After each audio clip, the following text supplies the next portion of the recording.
We're live. Hey y'all. Hey, it's me, Shem So Creative, and Auntie Carol. Antsy 2001 is the handle, but it should be in the description box. Make sure you're following both of us. Thanks for joining me for our third live session for the Bespoke Blazer Project. Today, we thought it would be a good idea to talk through some common fit issues and how you might do some alterations to your pattern to do them. So, everyone right now who's a part of the project has been working on their muslins or putting together their patterns, and sometimes it's difficult to identify issues, especially if you have never done a blazer before or you've never even owned a really great fitting blazer. And so Auntie Kara here is here to share her expertise and show us some things that we should be looking for in our muslin, some common things. But we do have the Zoom call scheduled for Friday, October 17th, where we will delve deeper into like individual issues after everyone has their muslin, and we will work through that so that everybody has a good fit before we begin to cut into our main fabric. So without further ado, I'm gonna turn it over to Auntie Carol. Hi everybody. I'm just looking at The chat. the chat real quick. All right, so here's what we're gonna do. We're gonna make this big so I can see. All right, so here's what we're gonna talk about today. We're gonna talk about general fit issues, fixing fit, translating from the muslin to the pattern, how to identify issues on the muslin that you need to transfer onto the pattern. So I need to make sure that I have my pattern pieces. I kind of tossed everything. And then I'm also going to show how to alter the middle, how to alter the middle part of your jacket using the pattern pieces, or not the middle part. I'm sorry, the side piece. So if you have a side part that goes under here, this is where the alterations are going to be made. So there was a question asked yesterday about alterations and FBAs. Typically on a blazer, you don't want to do a standard FBA, because when you do a regular full bust adjustment where you draw your lines, your 1, 2, and then your 3 lines, and then you slash the pattern and spread it, what you're doing is you're distorting the front of the jacket. It's okay for a shirt because darts are usually underneath or on the side. Jackets don't contain darts. Bust darts, they usually contain darts here in the front, sometimes too, for shaping at the waist. So if you do a full bust adjustment, that does move the dart. And then if you have a pocket, whether it's a patch pocket or a well pocket, it also distorts where it's supposed to go. So in this case, we're making a blazer. What you want to do is you want to get a jacket to fit the bust. If the jacket fits the bust, then the rest of the garment can be altered to fit. Usually, if you get a jacket to fit your bust, unless you have really narrow shoulders, the shoulders and the neckline will generally fit. You may have a little bit of overhang, and the overhang is like what you see here on my t-shirt. Blazer should normally not have any overhang, and the line for the jacket should be right on the edge of the shoulder or where the bone is on your arm. So when you're worried about fitting your jacket, sometimes you may have a little bit of overhang. We're going to talk about fixing the shoulder. The neckline is usually good, but you want to make sure you get the bust. If you have a smaller waist and wider hips, we can always alter the bottom part of the jacket to make it wider if that's what you need. I'm going to move this down. Okay, so you can, from here on down, you'll be able to make any adjustments or whatever that you need to make. So what I'm going to do just for visual purposes is I'm going to put on my muslin that I created, and then when I do the alterations to my muslin, just so you guys have a visible, I'm going to put them on her right here. All right. So the pattern again that I'm using is Vogue 1927, which is the double-breasted um, Vogue jacket. And what I did the other day when I put this on, I marked the buttonholes. So if you have your muslin and you haven't marked where your buttons need to go, mark where your buttons need to go. And then when you mark where your buttons go, when you get ready to close it, it'll close where you need it to close. All right, I'm going to bring this down. Some marks that you may see on my muslin. I did my lengthen and shorten lines just for demo purposes because I knew I was going to be demoing this blazer. You can see where my buttonholes go. Here's my double breasts here. These buttons are strictly for decoration, these two buttons here. And then these buttons are actually functional that hold the jacket closed. Now me, I like my buttons, my double-breasted jacket. I like to wear my buttons closed. I don't usually wear, when I do wear a double-breasted jacket, it's closed. So I'm actually using the computer as my mirror. Hopefully I won't poke myself. Now I got this jacket here to fit my bust. And that's what I said. I noticed it lately. Your girl been in a 20. Some 18s work. But this is a jacket, so I wanted to make sure that I could get the jacket on. And that would be comfortable. So if I do lose any weight or any weight should seem to disappear from my body, I'll be able to take in the sides. I'm just going to put one pin here to keep the underside from falling. Okay, so now we know the jacket does close. It fits my bust and it fits my middle. Underneath here, I'm wearing sweatpants with pockets. I got a t-shirt on, my regular bra. Turn it to the side. I'm trying to keep this right. Right here at the underarm, you can see there's like a little line here. This is the center of my body right here on the front there. And this is like the same. So I'm noticing that it is going down, this line is going down the center of the side. Now I see a little bit of pulling, and the pulling is coming from my quote unquote button. So let me loosen that up a little bit. Now, when your muslin talks to you, you're going to see what's called drag lines, okay?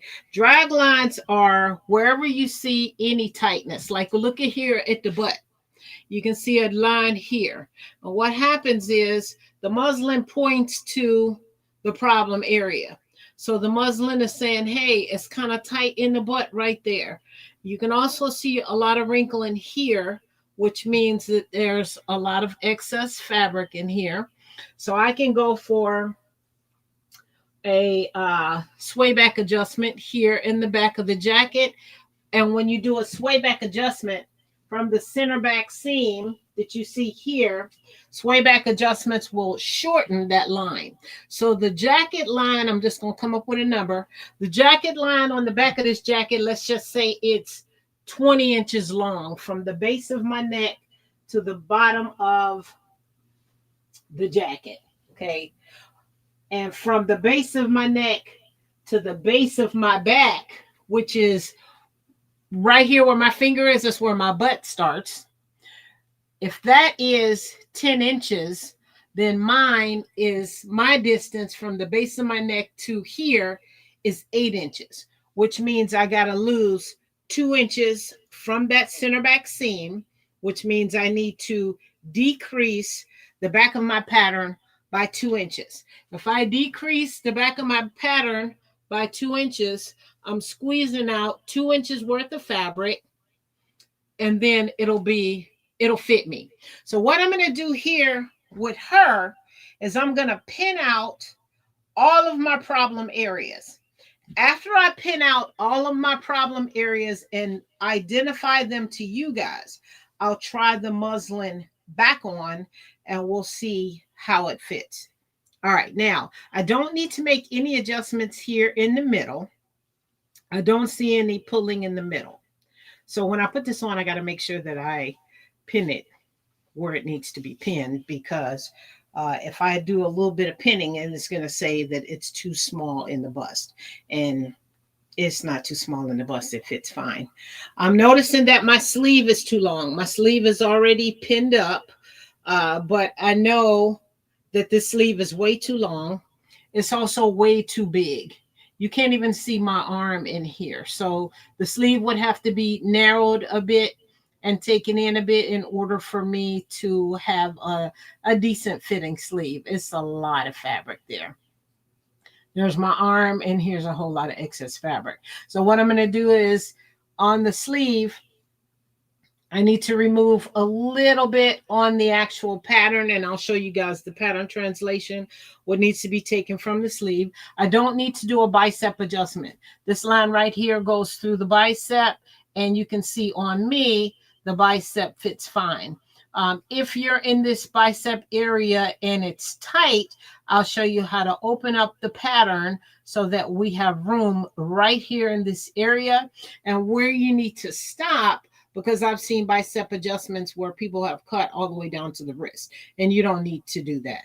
Okay, because when you do that, what you're doing is you're adding more fabric in the forearm and in the wrist area. And you can see here, I definitely don't need that. I can actually lose some of that room there. Okay. Um, Let me bring it down a little bit and bring it a little closer. You guys can also see that this baby is way too long on me. Usually when you have a jacket, when you have your hands naturally hanging like mine is, the jacket needs to be somewhere near your fingertips. Not near your fingertips and just past like the first knuckle. That's where the jacket should hang. Unless you're doing a cropped jacket, or a jacket that is supposed to hang at the waist or at the hip line. But if you're having a regular length blazer, when you drop your hands should be able, you should be able to feel the bottom of the jacket. And when I roll this up where my hands are, you can see here where you can see the knuckle part of my hands. This is just how I naturally hold my hand. This is where the jacket is on the model, on the envelope. So this is how the jacket is supposed to be worn. Okay.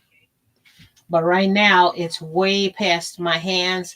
And the reason why we have the jacket hang near where the fingers are and the fingertips or the knuckle is when you put your hands in your pockets, you shouldn't be, your elbows should not be outstretched like this. You should be down. It should be at a comfortable position for you to put your arms in your pockets, or if you have front patch pockets, your elbows should hang comfortably, not like this. I had a coat that I made, one of my first coats I made, the pockets were way up here, and I was using them and I was cold looking crazy, but that's okay. I know now. So that's something I know. So pay attention to what your muslin is telling you. If you see drag lines and it's pointing somewhere, you can actually see this drag line is pointing to the bust. That means, hey, we need some more room here. And to alter a jacket, instead of doing an FBA, if you have a side panel, the side panel is where you would do your altering. You add some fabric here, um, take away a little bit here. You would do the pivot and slide method if you're familiar with the pivot and slide method that Nancy Zeman uses. It's also a method that is used in tailoring when you adjust your jacket instead of a regular full bust adjustment, which is done on dresses and shirts. Okay. Also, here's something else that would help if you have your muslin, or most of you have your muslin. Right on your muslin, your waistline. One of these is my waistline. This one is the waistline. put your lengthen and shorten line if you need to, but your waistline, you need a bust line or a chest line to go all the way around.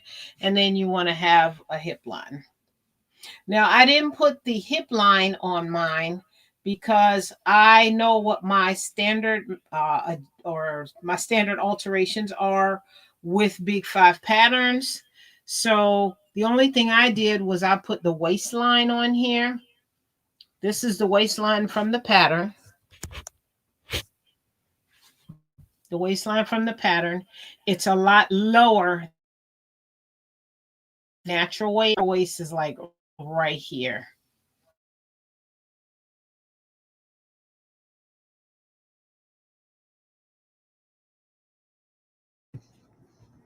Auntie Carol is frozen for me. Is she frozen for you all? Let me see. Let me turn the volume off. Okay.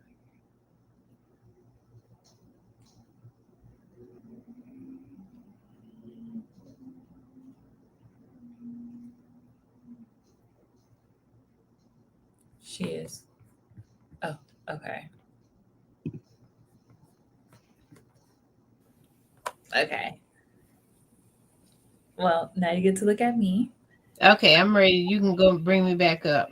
Okay, okay, now you're moving. All right, all right. Yeah. Hold on one second. Let me check. My network needs to be switched. Hold on one second.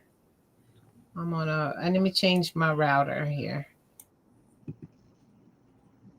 Mm. I'm just okay. Now, I wonder if I can switch. Okay, I'm good now. All right, you're up there. You're live. Okay, I was on a bad router in my house. I switched it, so now I'm good. All right, so what I was saying was on your pattern, draw yourself your waistline, your hip line, and your bust line on your muslin. If you already have your muslin done, just lay the pattern piece on top of it, make yourself some dots, and connect the dots. And what that'll do is help you know, hey, is this bust line too low for me? Is the waist where it needs to go? So you'll know generally on you where you would need to make your alteration. So the key to altering any kind of garment, whether it's a blazer or anything, is make sure that the pattern or the garment that you're wearing, which is your muslin, matches your body in particular. So now I told you guys my waist is actually here. This is where my waist is. This is where the waistline of the jacket is, which means that my torso is shorter and I need to bring the waistline of the jacket up.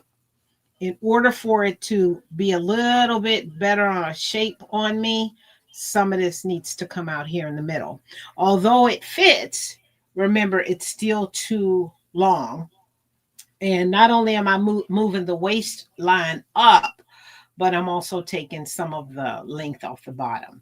So this is going to be one of the alterations that I make, is to move the waistline up. So I'm going to show that on the dress form, and then I'm going to put it back on. And then also here, this big sleeve.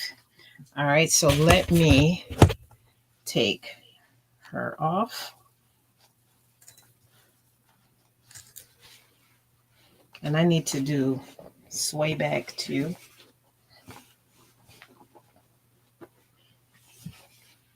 And by me drawing the lines on the muslin, when I start making the changes, it'll be a little bit easier for you guys to see and to understand uh, what's going on.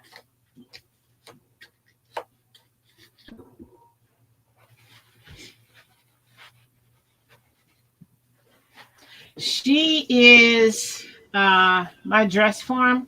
She's a little bit larger than me. Her boobs are definitely higher than mine. And her butt is a little bit higher, and she's a smidget wider than me. I have her padded out, so when something fits her, it's usually a little loose on me. And that's how I like my clothes to fit. All right. Auntie Angel asked if pulling up the waistline would take care of the sway back adjustment. No, it does not. Pulling up the waistline takes care of the length of the garment all the way around, but it does not take care of the sway back adjustment because depending on how much you need to alter in here, you may need more fabric taken out of the back. So if you need 3 inches taken out of your back, if you raise your waistline up only 1 inch, we still have 2 inches of excess fabric left over. Does that make sense? That's why those are two totally different adjustments. So when you do a sway back adjustment and you take fabric out the middle, I guess, do you add it back in the hem? Yes. If it's a large amount of fabric that you're taking out, you are going to need to take it out the back and add it to the hem because sway back adjustments shorten the line in the back area, but it also shortens the back. So you need to take whatever you took out when you chew that line down at the bottom. Now we got less fabric up here, and then we got the rest of the fabric down at the bottom. All right, let me lift this up just a little bit. It's a little bit different when you're doing it on pants, which I feel like a lot of people have to do it in their trousers. All right, I'm gonna slide this back. All right. I hate that we have so much glare. Let me see what happens if I lift this up a little higher.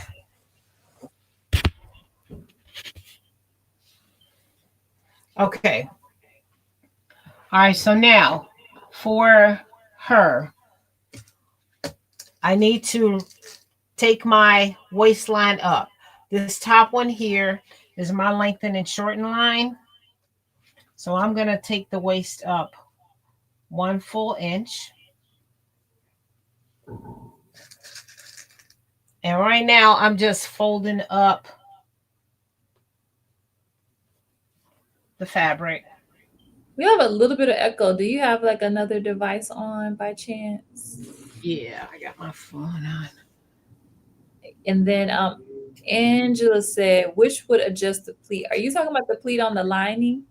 That's just to give you ease to move around in the jacket. Is that the pleat you're talking about, Angela? Okay, how's that, Shamir? Is that better? Yes, much better. Good. When I'm ready to join on the table, I'll just turn the phone back on because I have the link. Now, what was Angel's question again? Miss Angela was asking which would adjust pleat. So, oh, she said the split at the bottom. Okay, she's talking about the vent. The vent So, in the back. The vent in the back will stay the same. You don't have to adjust that because that is a permanent part of the jacket. You don't have to adjust the vent. When you make your alterations, you're not going to be adjusting the vent. The vent is, you'll make your alterations around the vent so that you're not making any changes at the vent. are you having an issue with your vent? Like, if is it open all the time, or let us know, Miss Angela, what specifically you need to know about the vent. Okay. Let me try this side.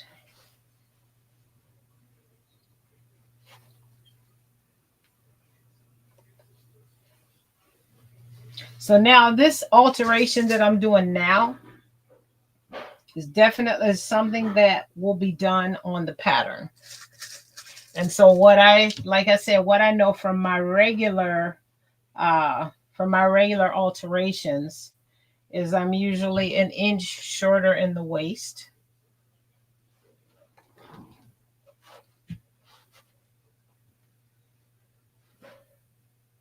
And then my side panel here also gets raised because whenever you have something connecting to something else, you have to alter all pieces. So now that I need an inch off of the front, I have to take an inch off of all of my pieces. And that includes my lining as well, because the inside of the lining is connected to the inside of the jacket. And now if you can see on here, there's a vent here, but my alteration is not going to touch the vent. Now, whenever you make any kind of changes, and I've said this a lot, I usually follow Peggy Sager's rule of um, length, circumference, and depth. The first thing you do is you want to change the length of the garment. Then you change the circumference of the garment. Then you change the depth, LCD, in that order. And that keeps your pattern intact.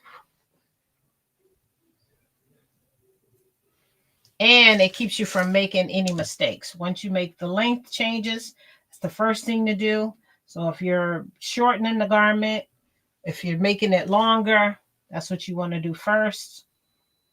Then we talk about circumference. If you have any issues with fit around the waist, around the hips, at the butt, then you work on that. Okay, now I did my 1-inch alteration for the length, right? I did my 1 inch in the waist. I'm gonna put one here.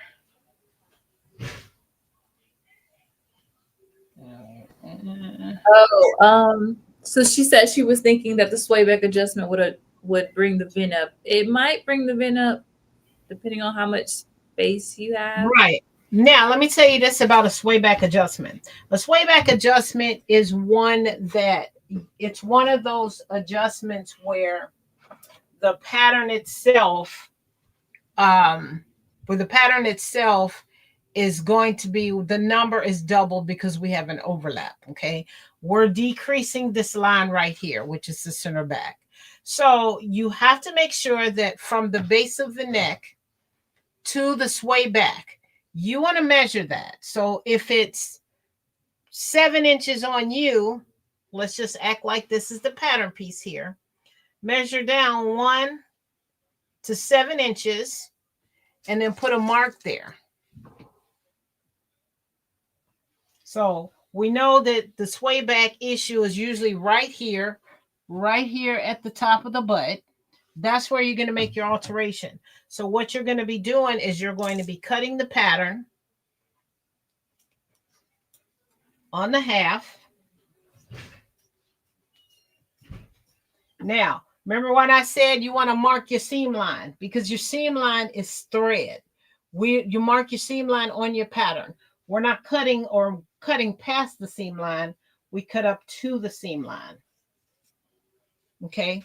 And so now with the sway back, what you're going to do, let's open this up, because this will be, in essence, this is one pattern piece. Okay. We're just working with a half. And I'll do this on the paper. What we do is we take it and we decrease it. So say, for instance, I need to decrease my sway back a 1/2 inch. If I decrease my sway back a 1/2 inch on the paper, this is a 1/2 inch. But then when I take this and add this over, I've now decreased the back by 1 inch. Okay, so this 1/2 inch, you can actually see a little bit of rise here, but now we're talking about adding what's here down here to the bottom, and that brings that vent down. It brings that it brings the vent down. It doesn't make it longer, it just brings it down where it needs to be. All right, so I would just take this piece and bring it up here. What I like to do is I like to mark the bottom. That's just something I just do. I mark the bottom. Let me get a pen. Started using pens. Let me get some marker here.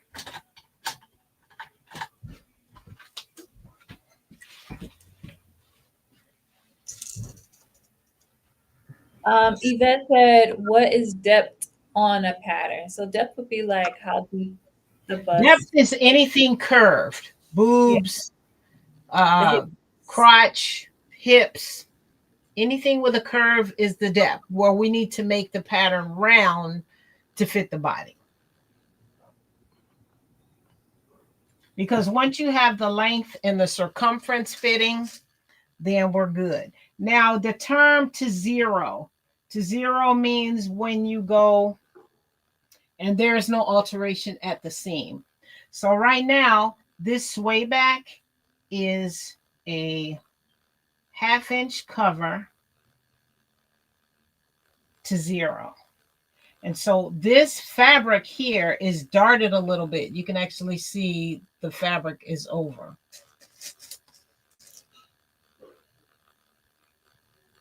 And if you were to look at this, when I show you this on the paper, it's going to look just like a dart. And that's what we're doing. We're darting the fabric and we're shortening the jacket. And now if you look on the side from the sway back adjustment, I've already eliminated that much fabric from the back. Okay. And you can actually see how the back fits here. And then we have a longer line of fabric here. Okay, so sway back adjustment is eliminating excess fabric in the back of your garment.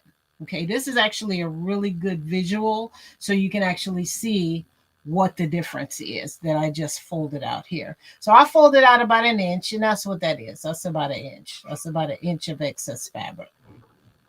So sway back adjustment shortens the back line. We did a -1 inch here. -1 inch here. My shoulders are okay. If you are a person with a broad back, which means you have maybe a kind of a rounded hump here, a rounded shoulder, what's going to happen, or a rounded back, what happens is the body eats up the fabric to cover up that area, and it makes your shoulders pull forward. Makes the shoulder line pull forward. In order to stop that from happening, if you have a buddy or somebody to help you, what you can do is clip the fabric right in the area where you have the problem, cut it open to zero. Zero means stop at the seam line because the seam line is zero. And let's try and bring it a little closer out of the glove. Yeah.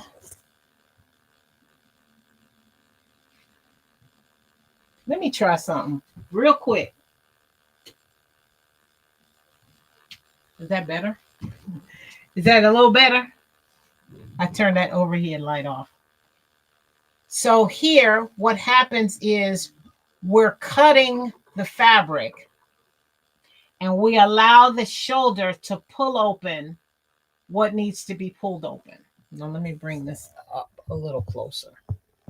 And then when you do that cut on the broad band, on the broad shoulder, now we can put the regular shoulder seam where it needs to be.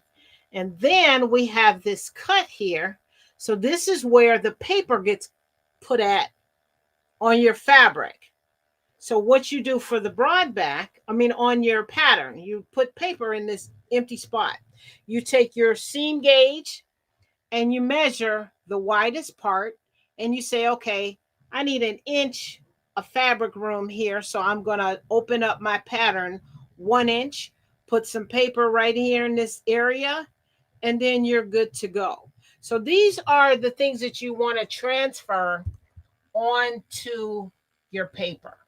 Your sway back adjustment, your broad back adjustment, your shortening line here.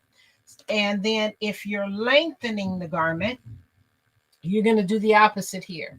Instead of decreasing it 1 inch, you're going to slice the pattern and you're going to spread it however many inches or however long you need it to be. If you're tall like Shamir, but Shamir is tall to me if y'all don't think she's tall.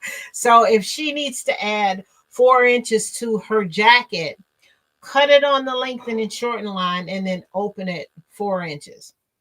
Okay. And the reason why we have lengthened and shortened lines on pattern pieces are because they're in a specific spot. Lengthened and shortened lines are on the waist, right above the waist, because our torsos are um, part of the body that determines how tall you are as opposed to someone else. Your torso, your legs, your arms, these are what are different. These are what's different. The elbow is generally in the same spot. So when you make an adjustment to your sleeve, you have your lengthen and shorten lines here. Do we need to outstretch the bicep? Because the pattern companies know, okay, generally there's an issue with the bicep. Do we need to make it smaller? We can make it smaller. Here's a lengthen and shorten line that's actually on the pattern itself. So they're saying, okay, let's make it smaller here at this lengthen and shorten line. This is where we want to either open this up because somebody's arm is larger, less lengthen and shorten here because now that the forearm may be a different spot as well.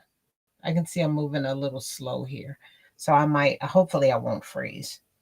So we have a lengthen and shorten line here. There's an elbow line. If you want to draw your elbow line on your jacket, bring it all the way over on the sleeve and under the bottom as well. These are things that we need to have going all the way around. So on me, I need to up my sleeve. The standard alteration I usually do for my sleeve is 2 inches. And I will put it in, if there's 2 areas to alter the sleeve or 2 lengthen and shorten lines, I'll use 1 inch at each line. It gives me a opportunity to short at the forearm because I know my forearms are smaller. And then it also gives me a chance to shorten here in this area here. And that's usually where I have problems with short sleeve shirts. My short sleeve shirts are usually too long. So if I take the lengthen and shorten line right here at the bicep or right below the bicep, I'm able to shorten the sleeve to be where I need it to be. So pay attention to lengthen and shorten lines and where they are and use them, and not always adding or subtracting fabric from the bottom of your garment. And then I also mentioned in tailoring, when we start making things wider, adding hip room and things like that, you're going to be adjusting this side panel if you have the side panel. If you don't have a side panel on your blazer, the alterations can be done at the side seams, and that side seam number needs to be divided amongst how many panels you have, and I'll tell you how to do the math. Okay, Miss Angela asked about a stomach adjustment. Okay, on a blazer, you don't normally do like a fufa adjustment. So in order to do adjustments for the tummy, we're going to make an adjustment at the side here. If you have a jacket that doesn't have a side panel, we'll be making adjustments at the side seam. Okay. So this is what makes the jacket or a blazer a little bit different. The alteration method is different than it is a regular dress or pants or a coat. I'm gonna raise this up 1 inch up here. See if I can get that pin in here.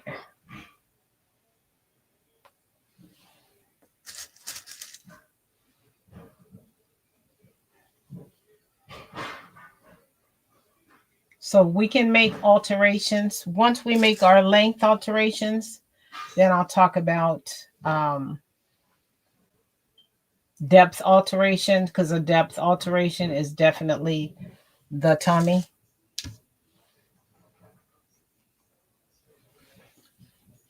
Okay, so I got this sleeve up. Let me bring this up 1 inch. And you guys can see that some of my muslin is made out of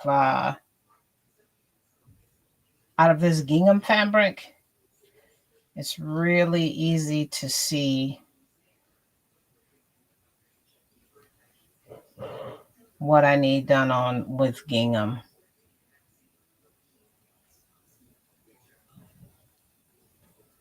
To be about right. Oh, about right here.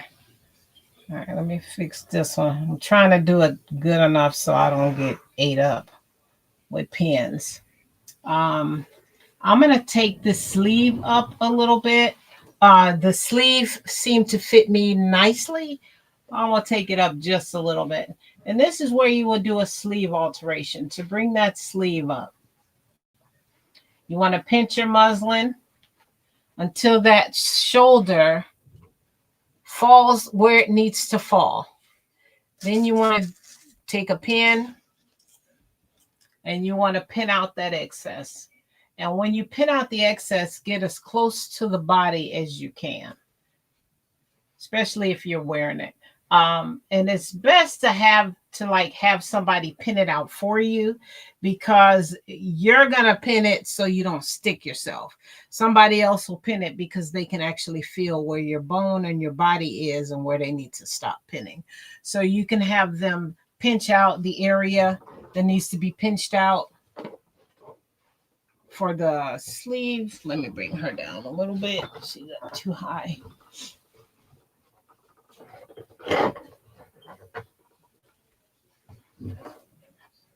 Okay, here you can see the area here that I pinched out. And then what you're going to do with the pinched out area, you're going to take your marker and you're going to mark where the pin is. Okay, always mark where the pin is, even if you don't take the pin out. And then when you're going to take your seam gauge and you're going to measure this excess fabric here. Now let's say that this is a 1/2 inch. Now we got to do a 1/2 inch overlap on the sleeve area. And I'll show you guys where to adjust that. And the adjustment for the sleeve is just like a sway back adjustment. It's almost darted. So you would cut the fabric to the 0, mark your 1/2 inch overlap at the sleeve area, and overlap here. And that takes away excess fabric from the shoulder and then here on the bust area, because if your arm's eye is too big, it's usually hanging, it's going to be too big. Once we dart and clear out this area right here, it brings this part closer to the body and it stops gapping from happening.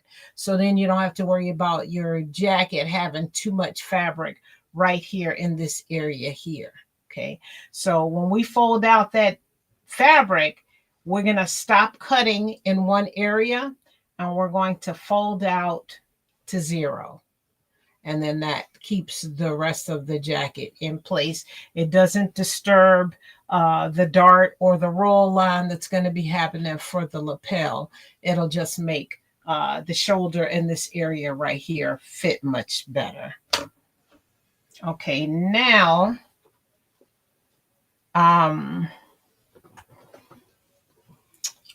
buttonholes. If you have a double-breasted jacket and you're okay with the fit, if you want to move the buttonholes and you think, you know what, if I just move my buttons, it'll be good, don't move your buttons more than 1/4 inch.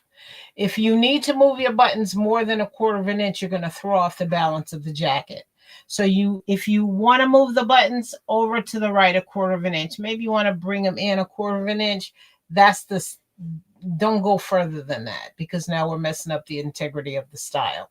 So, and this is for anything that you make that has buttons in the front, except for unless there's a placket. Plackets are determined sizes. But when we're talking about jackets, you have a little bit of leeway to work with moving your buttons just to give you even a more comfortable fit, if that's what you want. And it doesn't move side seams, but if you move your buttons more than a quarter of an inch than what you have on the pattern. Now we're talking about side seams being moved and tossed off, and the jacket is going to be uncomfortable because although the buttons have moved, the side seam has moved, and so has the armhole. So that means that the armhole is going to be shifted and it's going to be uncomfortable. So no more than a quarter of an inch if you use your buttons as a sizing mechanism. When you put them on and say, you know what, this is a smidget too small, instead of taking it out in the back, you can definitely move your buttons. And make sure you move all of them. Don't just move a couple, because you're gonna be like, why your buttons is crooked? Okay, so make sure you move all of them if you're gonna move them. And then on the bottom, I took this up 1 inch, but I'm also going to do another inch. Now, I'm not going to take it off the bottom because on blazers, the bottoms are cut different because now this is set to include the lining on the inside. I don't want to disturb that, so I would take an inch above. And what I like to do is I like to look for the straightest part of the alteration, not anything with a curve, because when I take this up another inch, then I'm not disturbing the integrity of the pattern. It's an easy alteration and an easy fix, and it just saves a whole lot of time.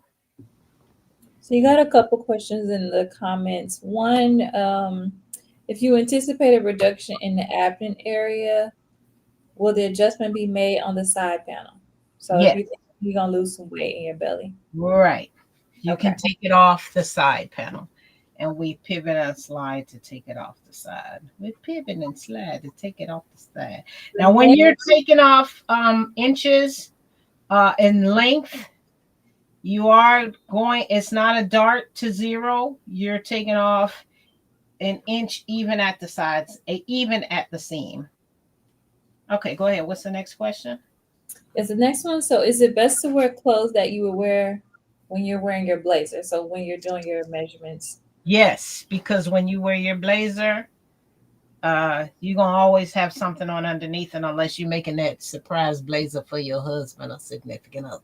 Did you I think if you're just doing like a camisole though, that should be fine without, But usually I fit with a t-shirt on or something like what Auntie Kara Yeah, a t-shirt, just so you have that extra layer of clothing underneath. But if you put on a camisole, you can put on like a camisole made out of a synthetic fabric or a silk. Don't put on one of those ones that hug the body, because you're going to be cheating. When you put on a regular shirt, it may not be that comfortable. So I would suggest that you put on something underneath. And if you have on a camisole, camisoles that are polyester or silk or whatever, they sit away from the body. So you have that wrinkling factor that happens once you put that jacket open. But the ones that are cotton, those cling to the body. And so if you're going to wear, like I have a double-breasted jacket that when I put on a camisole, I usually wear the cotton one that's close to the body, because you can see a little bit of the color and the lace peeking out. And I love the way it feels.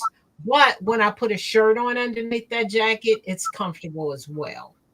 So make sure there's not that much difference, but there's enough difference that you can actually feel it when you put your jacket on, especially under the arms. That's where you're going to feel it most. So if you're a person like me that I can't stand it when stuff bunches up under my arms, I like to make it a little bit looser and make sure I have room for my shirt and all that. Because if your shirt fit, a camisole is definitely going to fit underneath.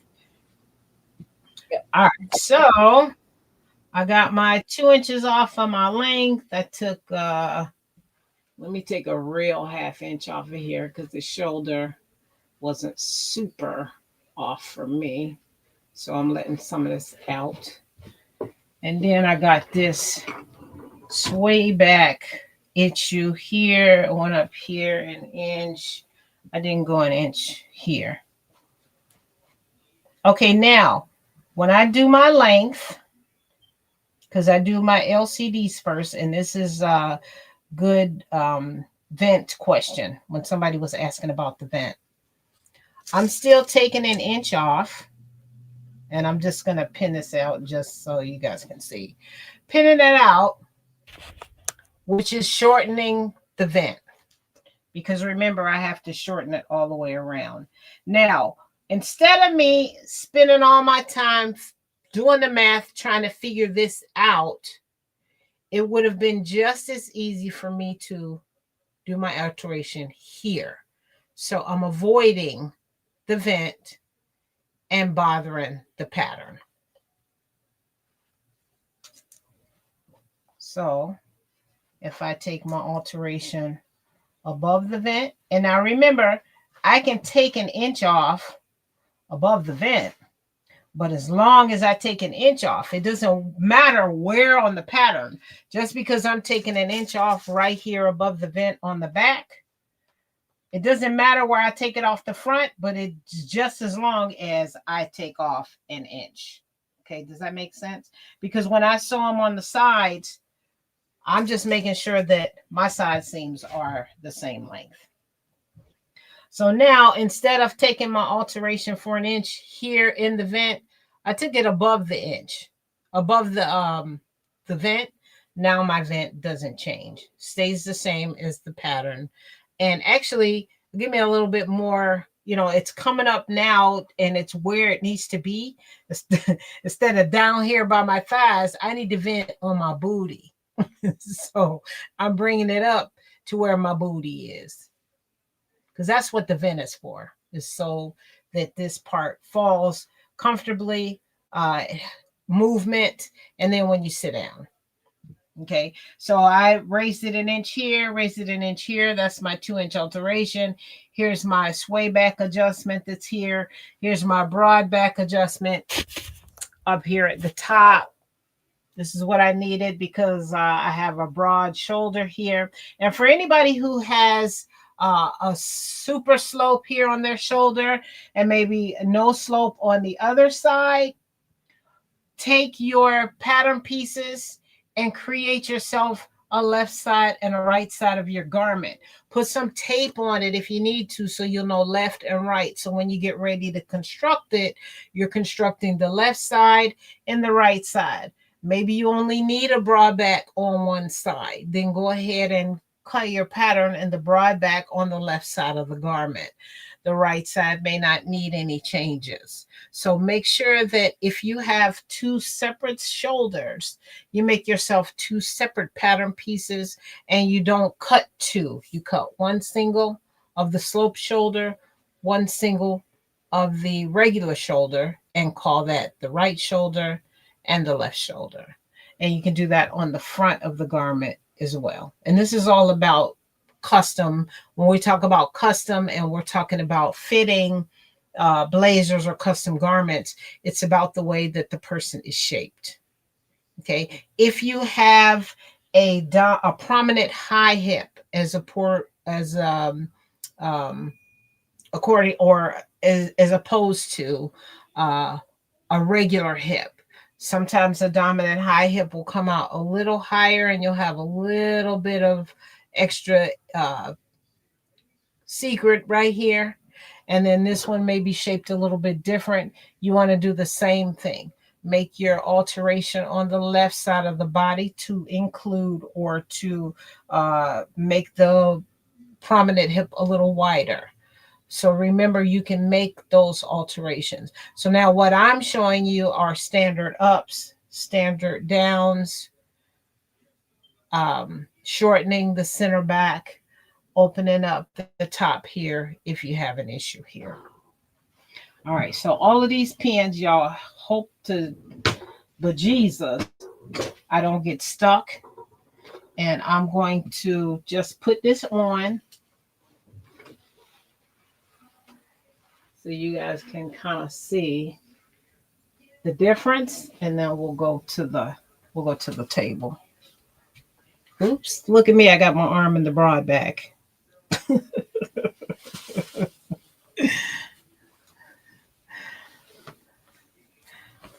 Okay, I don't feel any pins. Now I don't need a broad back adjustment. So you see how that's opening up. So I'm going to put this where I need to put it.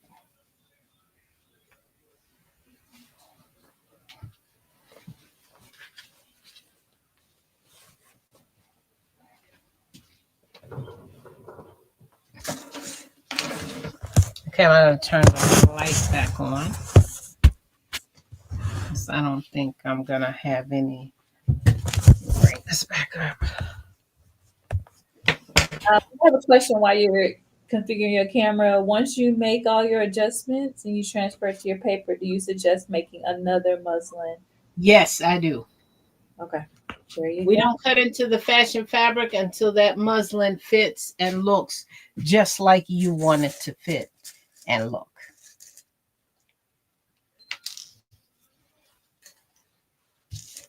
And this is why I was telling you guys that this process takes long, because the fitting process is definitely a part of custom garment making. And there's my button. And I'm gonna button it in one spot. I think I got my t-shirt there. Trying not to stick myself. All right, let me step back. And now you can see, oh, I didn't do it over here. You can see here the length of the jacket because I took it up 2 inches. And then now when the hem goes in, it's going to be right where I want it to be. Right here. This part right here, what I would definitely do here in this area is I would add just a little bit to the side here, because I don't want the jacket, now that it's shorter, I don't want the jacket to look so boxy. So what I'm going to do is add a little bit of fabric here, which will give me a little bit more fullness here, add more shape. And this is why we do the muslin. Okay, so now I see I can put literally 1/8 of an inch here, will be 1/8 of an inch here, just in the area where I need it. I'm going to pivot and slide it, and I'll show you guys that, and that'll give me 1/8 of an inch, like from here to here. It'll open it up and give me a little bit more shape. And that's usually the problem that I have. Now the arm, I did 2 inches. 2 inches is too short. So if I go 1 inch on the adjustment,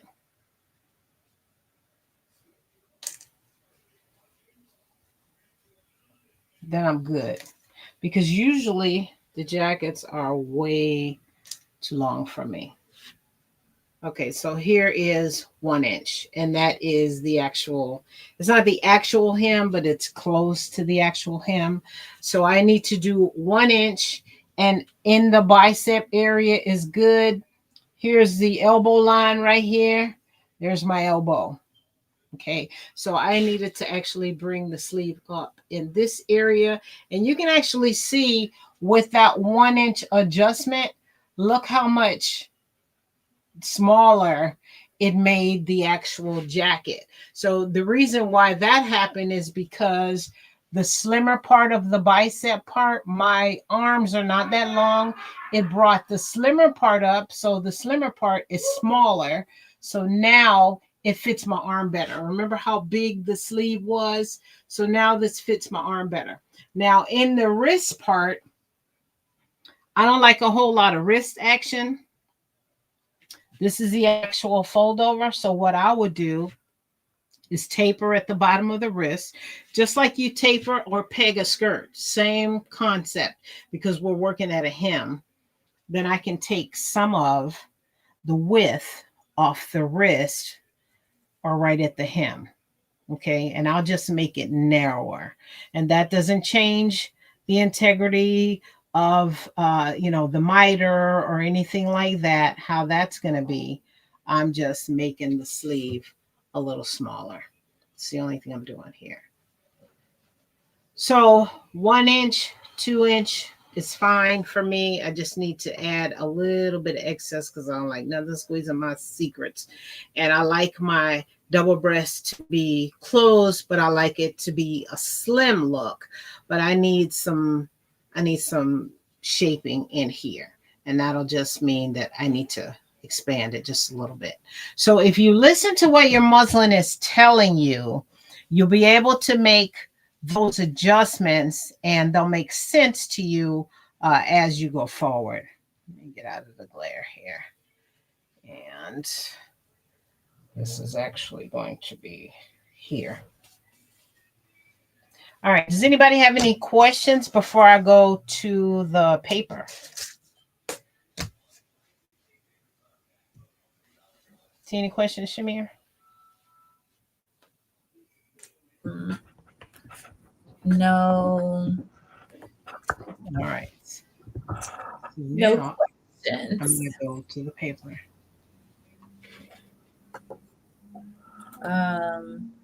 Yvette said you deaf, but I'm not sure what she means exactly.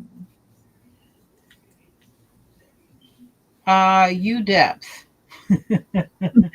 Depth would be, Yvette, you're talking about depth would be here. Anything that is around the bust area. So we're talking about a jacket here. So you're really going to be dealing with depth in the bust, or if you're a hippie person and you have a smaller waist.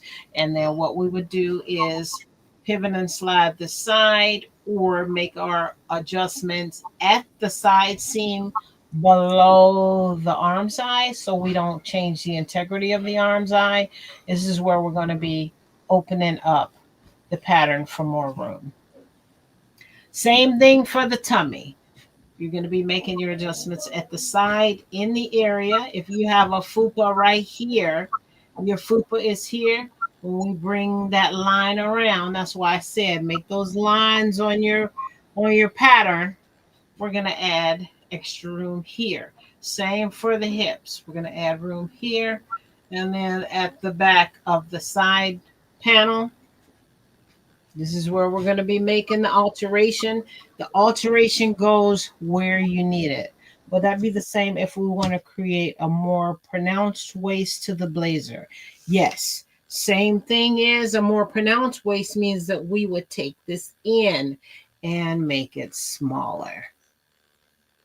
Take fabric out. We just need to know how much fabric do we need to take out in my prominent waist area.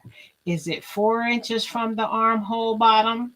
Is that where I want it to be taken in? So you go down 4 inches and you pull it. That makes sense? Yes. Okay. So if you want it more pronounced, that means you want it smaller, you decrease. If you got a wider hip, then you increase. All right, let me take this off. All right, so how's it going so far? Everybody good?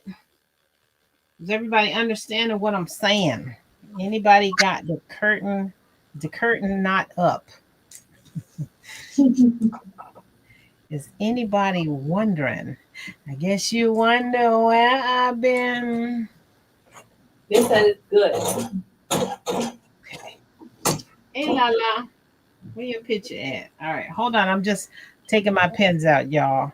I got a thing about lost pens. So I'm taking the pens out before I go forward. All right, we doing pretty good on time. It's 8:00.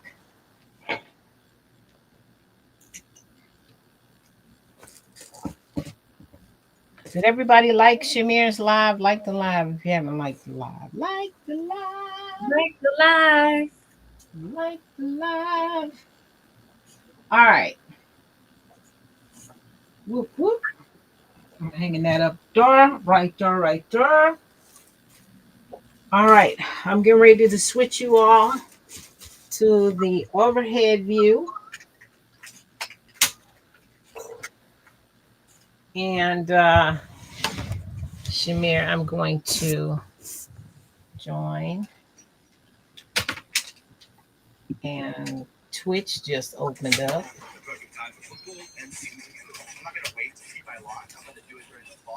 Boys, what do we tell our neighbors in the fall? Right. Oops. Here. And here.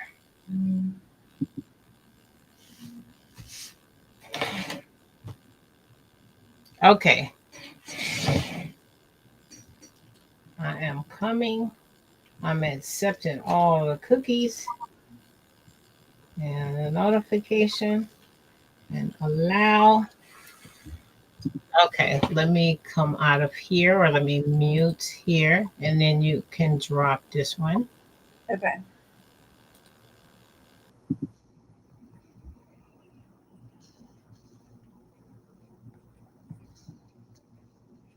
Okay. Okay. So I'm gonna mute you for now, but you gotta turn off, yeah, the other one.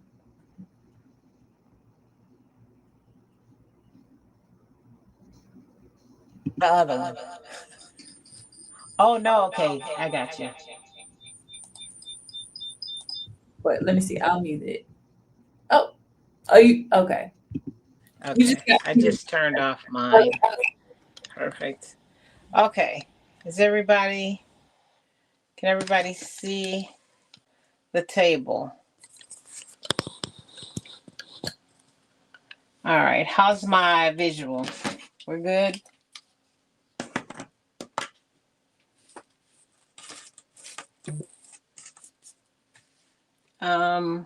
Shamir, talk to me so I can make sure I can hear you okay. Oh, I'm saying, can you turn your picture, your camera sideways?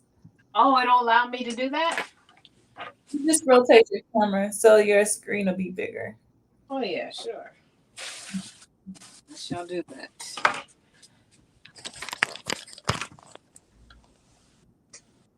There you go. Can you hear me? Yep. Okay, I'm gonna go on mute. All right. So now, raise this up a bit. Okay, we're going to talk about the alterations that we explained. This is the side part of my goodie. This is the sleeve. I'm just getting everything out so I can cover what we talked about. This is the back.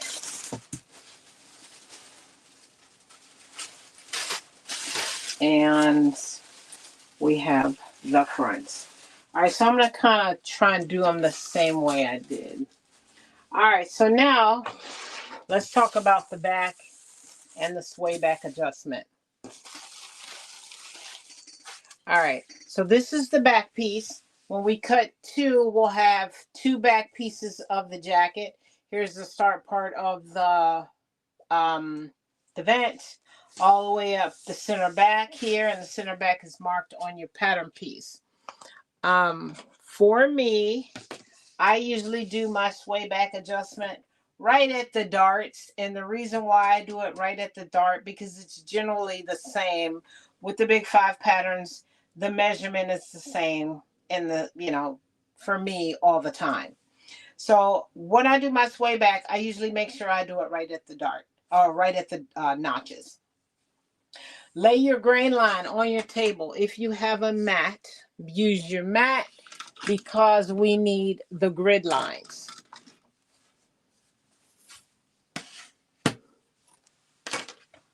All right, I'm just grabbing something to draw with.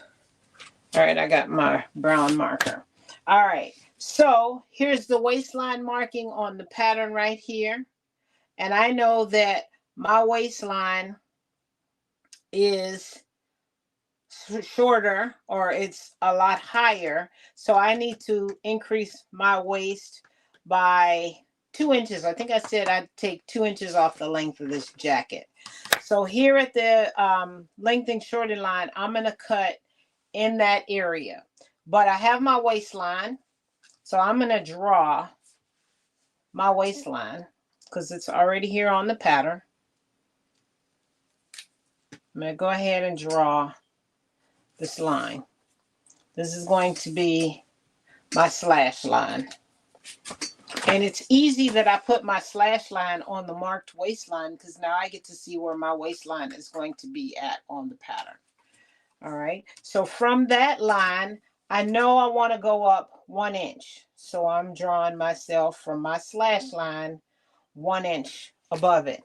And I like to do this because it tells me when I cut this, where I need to bring this up to this line. It just makes it easier for me to operate, to do it that way. All right, I'm going to get my tape out.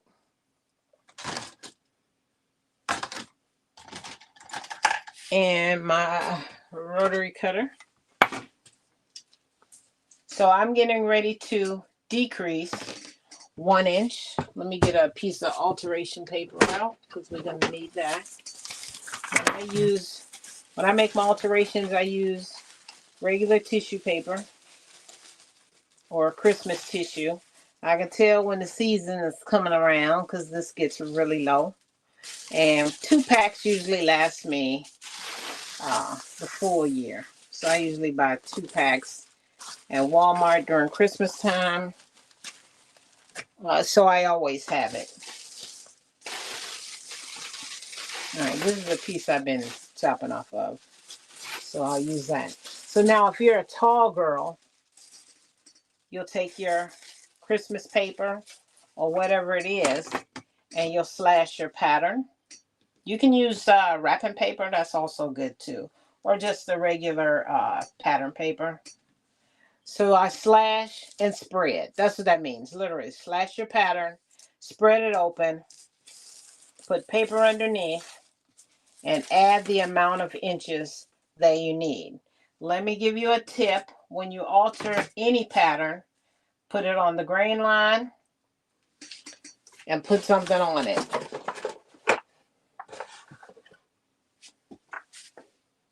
So it doesn't move off of the grain line. Because when you slash and spread, you should only be moving 1 pattern piece. This one is here. It's on the grain line. I slash my paper and I'm moving this piece. This piece doesn't have to move at all. We don't slash and spread them both ways because what that does is that throws off your grain line. And now since we're making tailored jackets here, we don't want any kind of grain to be off on these here jackets we're making. All right, so if you're a tall girl, you tape down your paper and then you say, I need 4 inches. Draw your line 4 inches down from where you cut and then just take your paper and match it right there. Make sure your grain line is in the exact same place as the grain line of the pattern piece that doesn't move.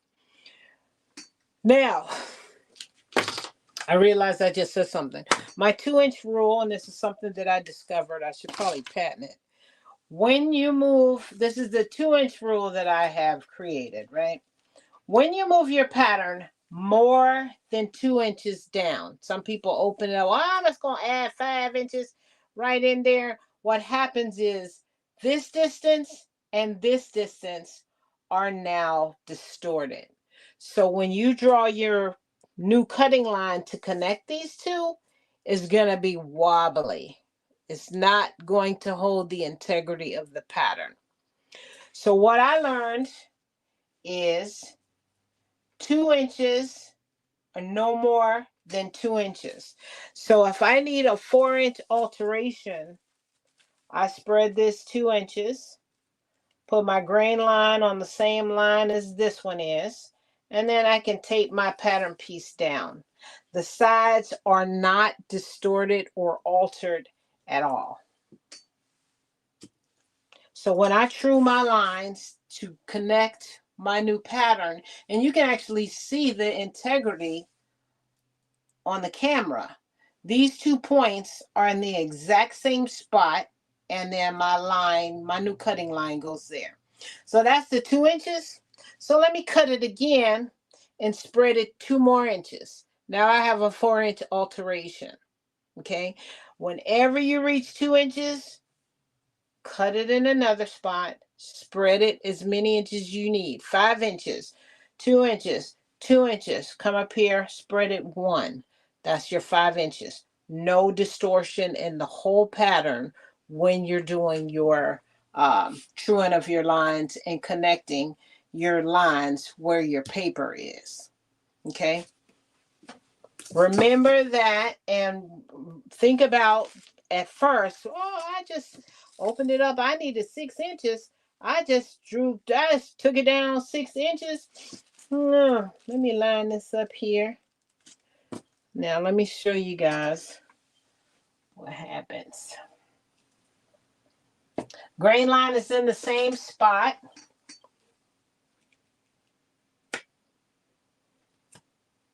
Here is this edge. It is probably, that's about a 1/4 of an inch difference in this area from the pattern paper to the ruler. Same thing is going to happen on this side. So now we have an uneven line here, and you're probably going to be cutting off and making an alteration somewhere you don't need. Use the 2-inch rule if you are a person that needs extra length. Okay. So now with that said, I'm going to move on. Does anybody have any questions about that? I don't know how I discovered the 2-inch rule, considering that everything I make is decreased. But the same thing happens when you decrease a pattern. If you decrease it too much, your overlap is going to be an absolute mess. All right, so I'm doing a 1-inch alteration here. Here we go.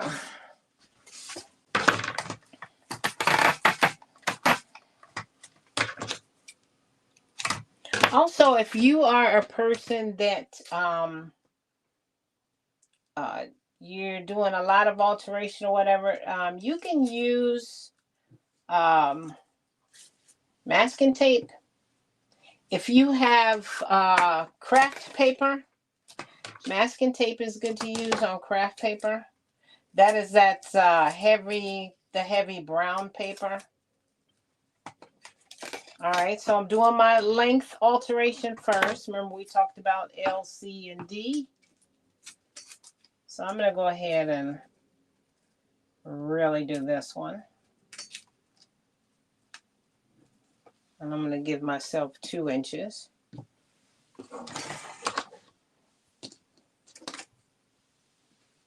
Instead of doing that 1-inch alteration, let me get back on the grain line. Make sure you stay on the grain line. There we go. I'm going to come up a 1/2 inch.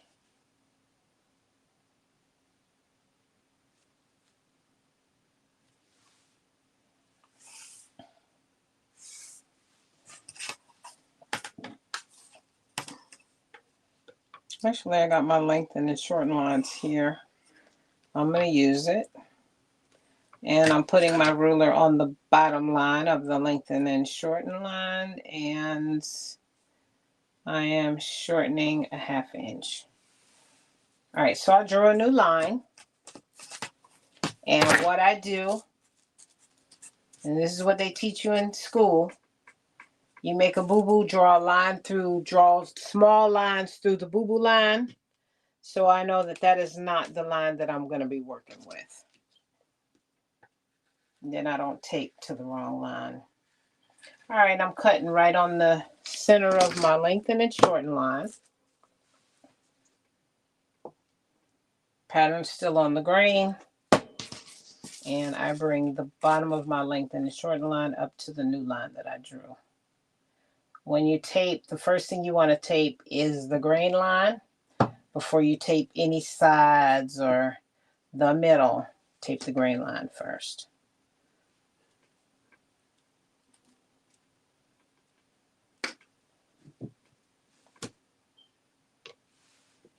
move this down.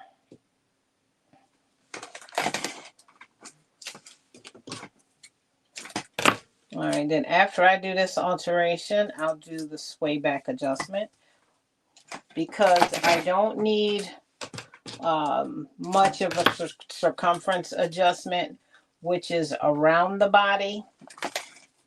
I did say I could add like an eighth of an inch, but I'll go ahead and do the sway back adjustment. All right, so now for the sway back adjustment, what I'm doing is I'm shortening this line here because the line on my back is not this long. Let me bring this over a little bit. So I usually know my adjustment or my sway back on Vogue patterns is usually like right at the notch. So I'm going to go a bit above the notch. First thing I'm going to do is I'm going to mark off my seam allowance. Remember we talked about to zero. To zero is your seam allowance.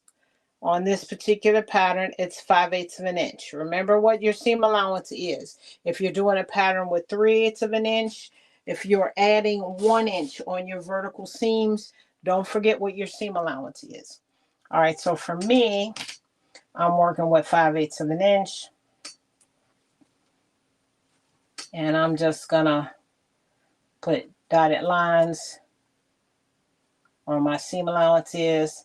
And what that does is that keeps you from cutting past that area. I don't want to cut past that area.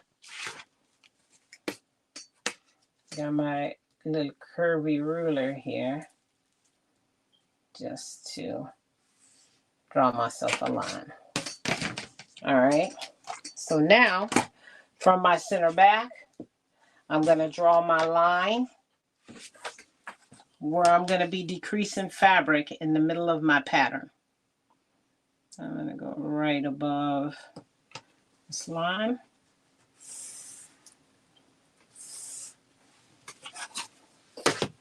And I have my line from where my back is. And now people are, if you're wondering, how do you know where to go? From the base of your neck to the bottom of your back. Okay?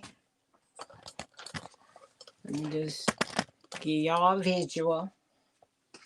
From the base of the neck to the bottom of the back, to where you feel all that excess fabric right there pulling. You can even put a pin in there and do it like we did the shoulder. Put a pin in there, pull it out and measure it and see how much excess fabric we have there.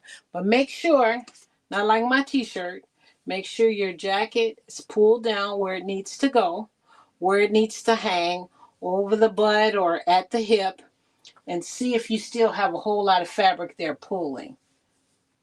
Then you just stick a pin in it, take it off, and you're going to measure that part that's hanging off the pin.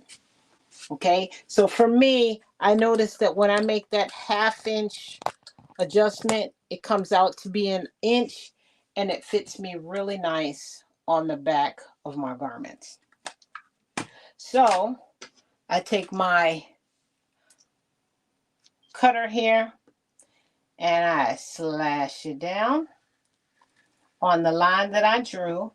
And this is the line that represents the base of my butt. Okay, just take your ruler and measure down. Oh, it's 8 inches down. Measure from the base of your neck, then minus the seam allowance. Then start where the neck is going to be, and then measure down 8 inches. That's the base of your butt. So we know that the base of your butt, the bottom of your neck are at these 2 points. Mark them on your pattern all the way down. Don't forget to include the seam allowance because we don't want to cut past the seam allowance. Now I want to make a 1/2 inch adjustment. I take my seam gauge and I measure a 1/2 inch. So at the cut line, remember I was talking about you only move one part of the pattern. I'm going to move the top. So I'm moving it down a 1/2 inch, which is here.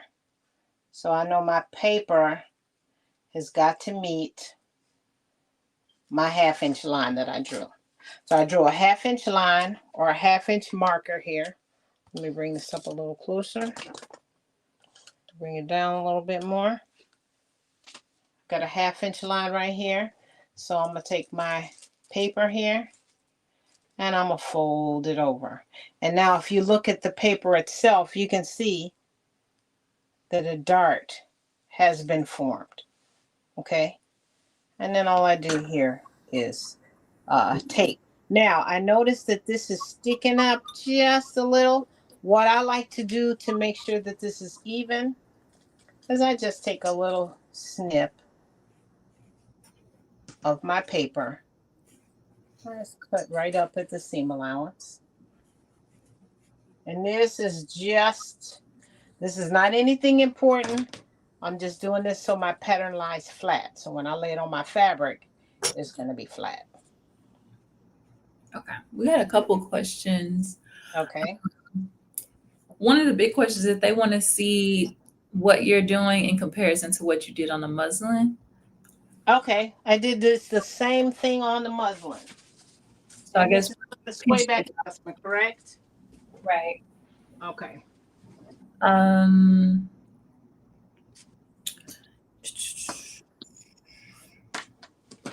right, I got the muslin here. All right, now, and what I'm going to do is let me put a little piece of tape on it. Well, I'm not going to tape it. I'm just going to show. All right, on the muslin, here is, where's my back piece? There it is. Okay. All right, on my muslin, I noticed that I had too much fabric on the back. If you look at this piece of muslin right here, this is that back pattern piece. This is my back pattern piece. Here's my center back seam from the pattern. Here's the part that connects to the side.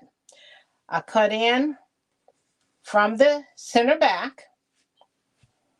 I drew my 1/2 inch mark and I brought it down. And then I realized that that's what I needed to do is I needed to decrease my center back seam. So in essence, if we look at the pattern piece, I'm going to lay it right on top. Okay. Here's my center back. Here's my armhole. This is my pattern piece right here. Everybody see that? All I did was I cut the fabric in, made the mark on my pattern piece, and now I'm going to decrease it, tape it down, okay? And then here on the actual pattern, when I said, okay, I need a adjustment, let me bring it in a 1/2 inch. All I did was take it and pin it. So I knew I had to make this change to my paper. Does that make sense? So this is a change that transferred from the muslin to my pattern paper so that when I cut my next muslin or my fashion fabric, all of this excess fabric that was right here that I showed you all is now eliminated. And that's going to stop all of that excess fabric right here on the back of my body. Did that answer your question? So now what I'm doing is I'm taking all the alterations that I did on here on my muslin and I'm transferring them now to my paper pattern. So this is what your muslin is for, to identify fit issues that need to be corrected on the pattern paper. And then when your fit issues are corrected on the pattern paper and you cut the actual pattern out or the garment out with your fashion fabric, is going to fit way better. Remember when I did this muslin, I had no changes and this was straight out the envelope, the size 20, because I chose a size that would fit my bust. Does that make sense? Does anybody have any questions? Did that explain what I'm doing now? I And then just I asked about the 7 inches. Did you change? Like they were asking, where do you start the 7 inches when you're you measuring for your sway back? by the base of your neck. So I'll do a real measurement. So those are just um, example numbers. So let's take here we go. So for the sway back, you're gonna need some help here. All right, so I got my tape, and a t-shirt is good because t-shirts usually fit around the neck. Everybody likes a t-shirt that they wear outside. The one at home is usually going to be the one that you sleep in is going to be too big. So wear the t-shirt that you wear out to Walmart or Marshall Fields, wherever you go, high-end store, whatever. Okay. From the base of my neck is the back of the t-shirt to the here, right here. This is where the measurement comes from. Everybody got that? So for me, it is 16 inches. From the base of my neck to the top of my butt is 16 inches. So on my pattern,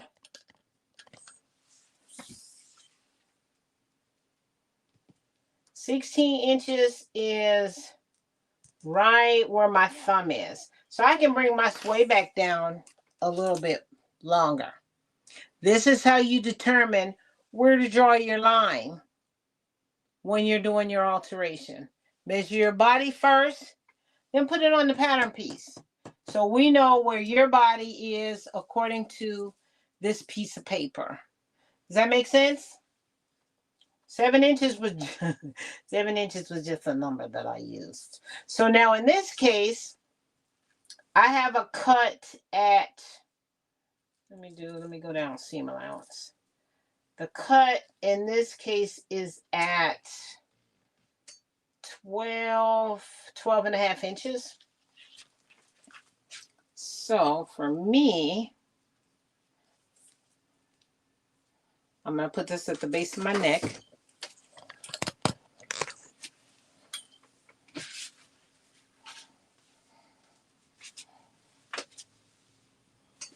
See where 12 and a half inches drops on me? Is right where my body's starting to curve. I can take some fabric out right there. See that right there? I can take that fabric out there. So the line that I drew is fine because this is a pretty prominent dent in my back. Usually I can go here to the top of my butt, but I can go here too. Does that make sense to everybody? I got my finger at 12 and a half, and then I have the bottom of the tape dropping because I don't have any help. But it's right, and now I turn it this way, you can see where my body dents in, where the tape is just kind of hanging out. And then you can see my secrets and my extra fabric in there. I don't like extra fabric because extra fabric gets caught under my secrets. So I'd rather the extra fabric be gone. And then I don't have to worry about it getting stuck up under my secrets. Did that make sense to everybody? And so that's where I'm making my adjustment. Sway back adjustment has nothing to do with your back. It has everything to do with the amount of fabric that sits at that curved part of your back. So that's what we're taking out. And that's what I'm taking out here. This is increasing. I'm decreasing. Now, let's act like this is that broad shoulder adjustment. Remember, we cut the fabric and we had that broad shoulder adjustment. If you have a rounded shoulder or a larger shoulder across the top in that area, you would cut that fabric, measure the opening that you cut across the shoulder. This was cut across the shoulder blade. You measure that opening and say, hey, the widest part is 1 inch. Then you measure to where your shoulder blade is, from the base of the neck to the shoulder blade. That's where you draw your line, and you increase the area. Well, I need an extra inch right there. You open up the pattern, add your paper, and now we have our broad shoulder adjustment up here at the top. Okay, so you would slash this, spread it open. You would dart it open because the broad shoulder adjustment only needs to be in the shoulder area. It doesn't need to be at the armhole because we cut down to 0. Remember, we have the seam allowance here. And then at the middle here is going to be open because this is going to continue on to the other half of the back, past the side seam, and you'll have that alteration on both sides of your back. This is just on one side, which is one side of the pattern. Okay, does that make sense? Does anybody have any questions on that one? Any questions, Shamir? Does anybody have any questions? No. No? Okay, good. So they understand it. Okay, so now what I'm going to do is I'm going to close my alteration here for my sway back. And I'm going to tape it down. And I'm going to show you guys how to true if you do a large sway back adjustment. And a large sway back adjustment is when you remove a lot of fabric. And it's usually for a good example for a large sway back adjustment would be Armina.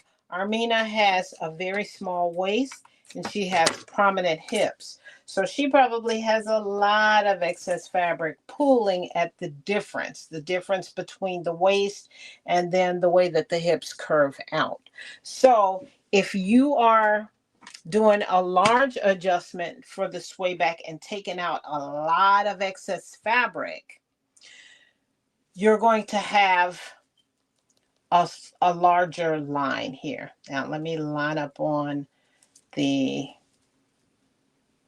grain line here.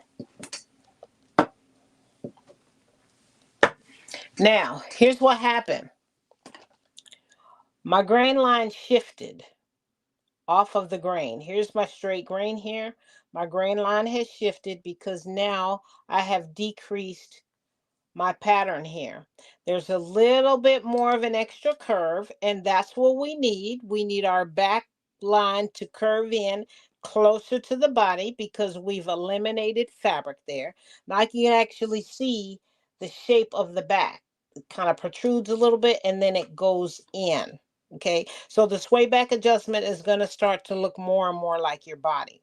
But what happens is we lost some integrity here. And you can see we lost some integrity here because my grain line has shifted. So what happens is you don't need to true the line here because you want that shape.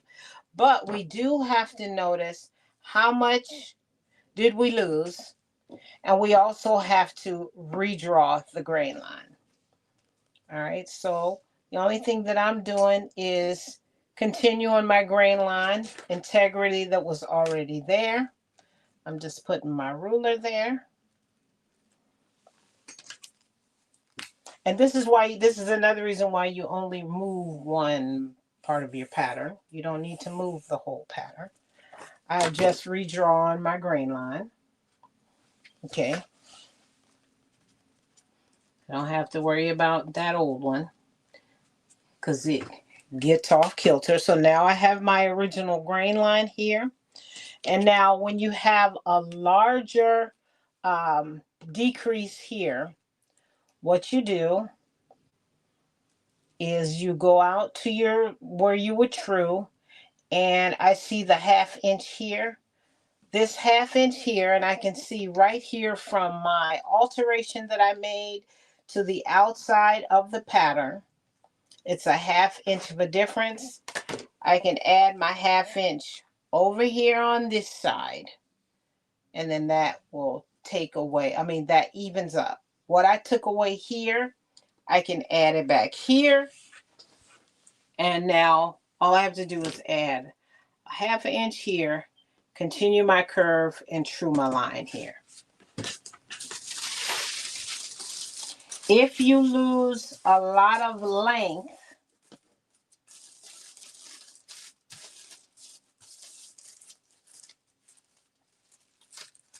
oh, I need to tape right here.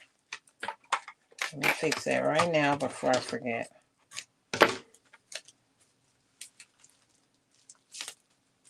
Okay. So 1/2 inch here, I can re-add right at my dart, my 1/2 inch here, redraw my line. That's all I'm doing. We ain't doing no math or anything like that. Just redraw my line.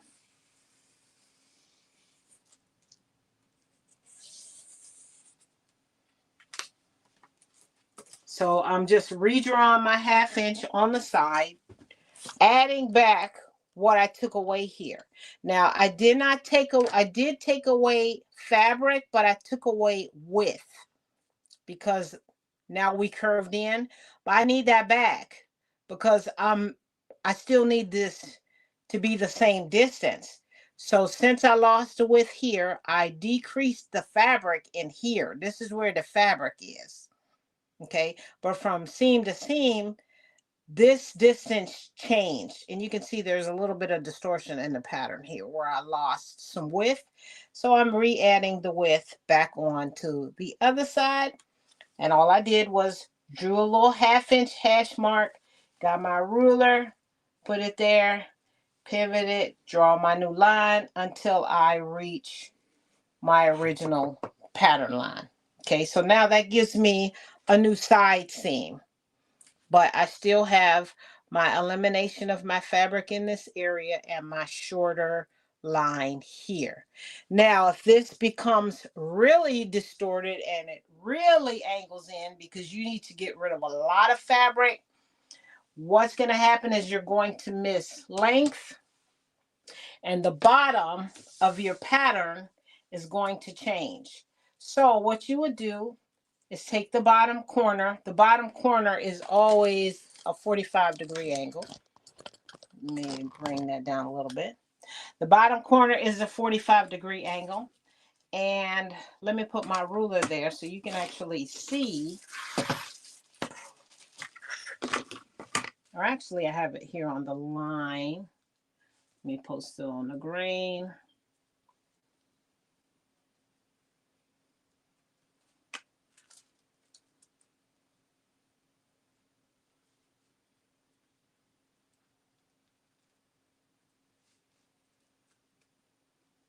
Mine is, you know what though, because my alteration is so small, you really can't see the difference. But when you have a larger alteration, what's going to happen is it's going to cause this corner here to move up. And in order to move it to put it where it needs to be, you're going to take your ruler and you're going, so it'll actually in essence be like this. Let me move this out of the way so you guys can see. It's actually going to be like this. Well, we have, here's my ruler. There's a lot of space right here. So what you're going to do is you're going to start at the 45-degree angle, and then you're just going to true your line and close up that gap. True your line, bring this down, fill that in with paper. Okay, so what's going to happen is because we decreased up here, that's going to bring that bottom line up as well. We just want to true the line and give us our same shape down here, add in the excess. So what's going to happen is because we're doing an overlap, this here is actually doubled. This number is doubled. We got a 1/2 inch on the top, a 1/2 inch on the back, which is 1 inch. But we don't need to add 1 inch at the bottom. We only add the actual alteration. So a 1/2 inch would be added here to the bottom. If we took this and we decreased it 1 inch at the top, we got one at the top, one underneath for the cover up. We would just need to add 1 inch here at the bottom because we've only changed one part of the pattern. Okay, so this is what happens with the sway back adjustment. And then you have to do that to keep the balance down at the bottom. So when you have your dress, it's not riding up at the back. When you have your jacket, it's not uneven or riding up at the back. So what we take off in the middle, and you can see my shirt rising up, then we just draw a new line down at the bottom to contain half of what we drew up. Okay, in essence, we are drawing up 1 inch on the pattern, but we got 1 inch behind and 1 inch in the front on the paper, but we only moved the pattern itself up 1 inch, so we add 1 inch down at the bottom. I don't want to confuse anybody, but does that make sense? When we overlap,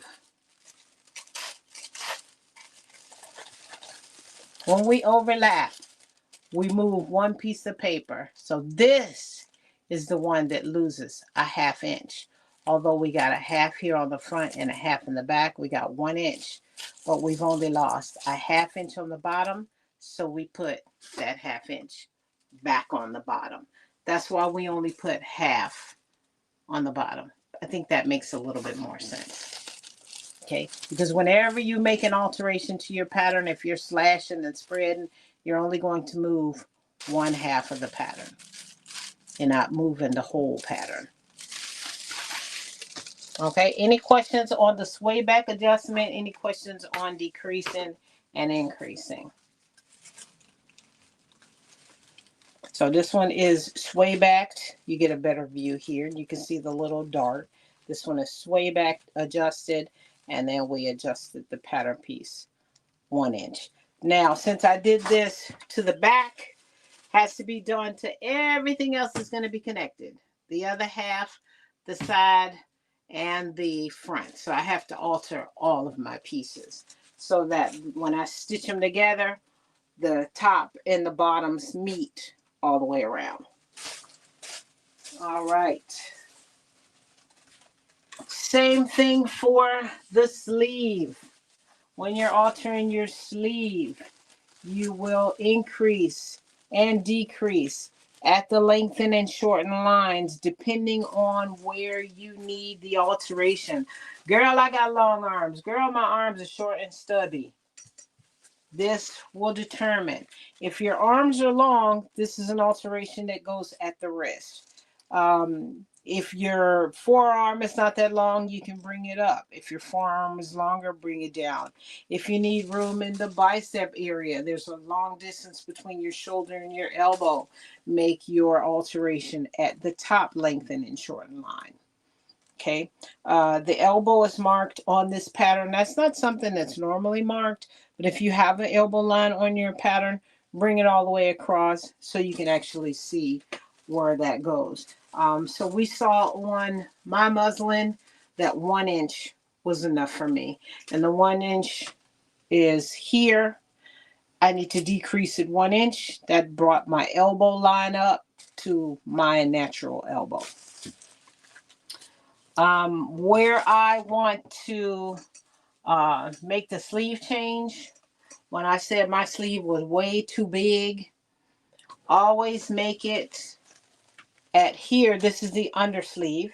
I make it here, adjustment on the flat edge. I do my peg here, draw my new line to meet the side.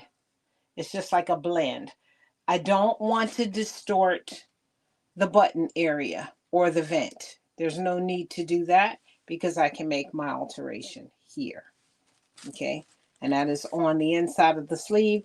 The actual sleeve itself worked, so I just I'll start right here under the arm. I didn't have any problems with it. It wasn't too big or it wasn't too small. If it was too big, I start a little bit further up. Then I would gradually come in and gradually come down. Okay, make sure your line is gradual. And then I'll talk about bicep adjustments as well. Same thing here, because I took some off of that one. This is the upper sleeve. I need to take some off of this side.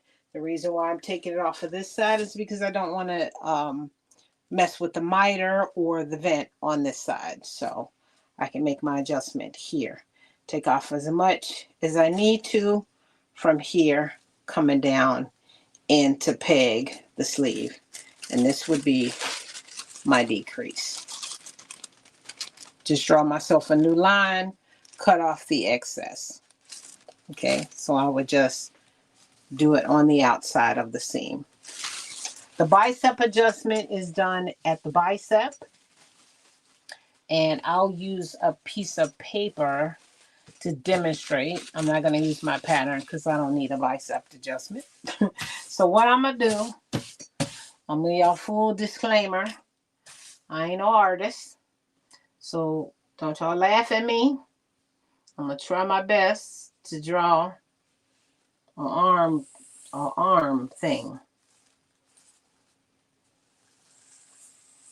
This will be the hem.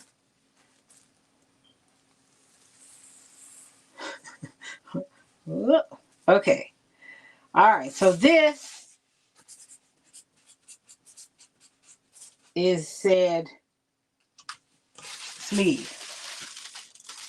Okay, right. So it looks kind of like a ghost. So this is the sleeve. This is the cap of the sleeve. This is the bicep area. This is the wrist. Okay. So when you have your sleeve and you're making your bicep adjustments, you need to find the center of the sleeve cap. And then about an inch, bicep is usually an inch underneath the arm's eye. The arm's eye is, in case you don't know, it's the hole, the armhole. That's just a fancy word for armhole, just like gelato is a fancy word for ice cream. It's just got maybe 2 or 3 ingredients that ain't in ice cream. So now I'm going to cut my sleeve out, kind of like tomato, potato. Y'all know what I mean. I call it an armhole, unless I'm around the fancy, and I call it an arm's eye.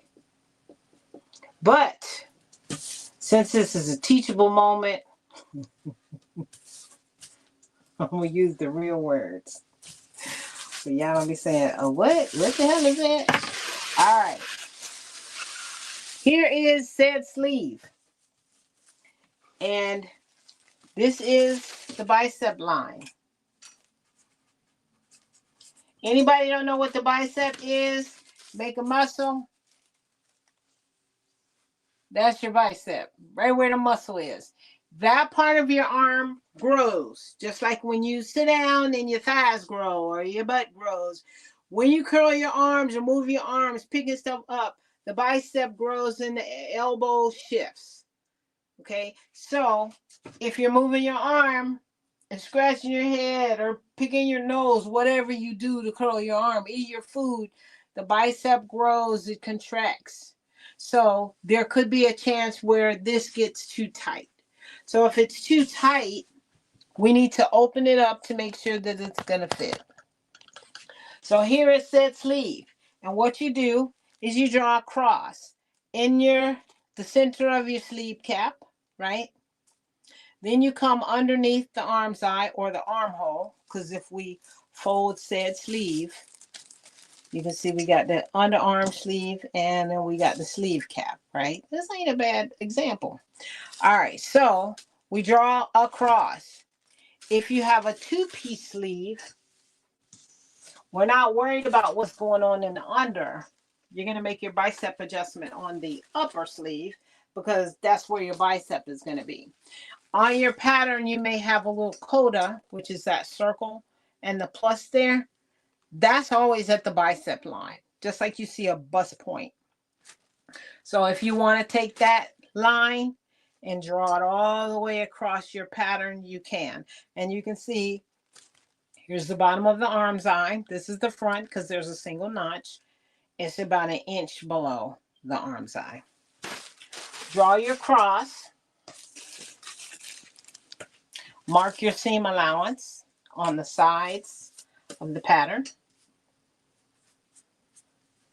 You don't have to go all the way down, just as long as you cross your seam allowance.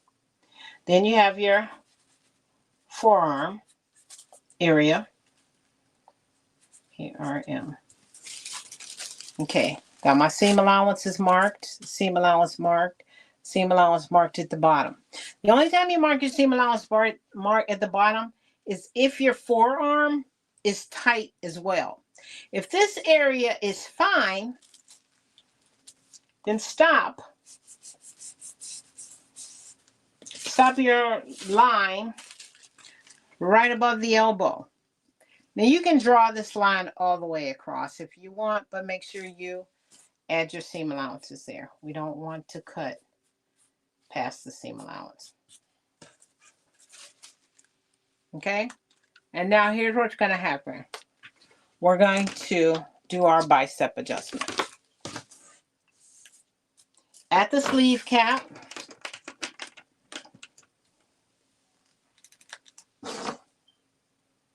we're going to do our seam allowance as well. I almost forgot that. You want a seam allowance at the sleeve cap as well because we don't need to cut into the sleeve cap.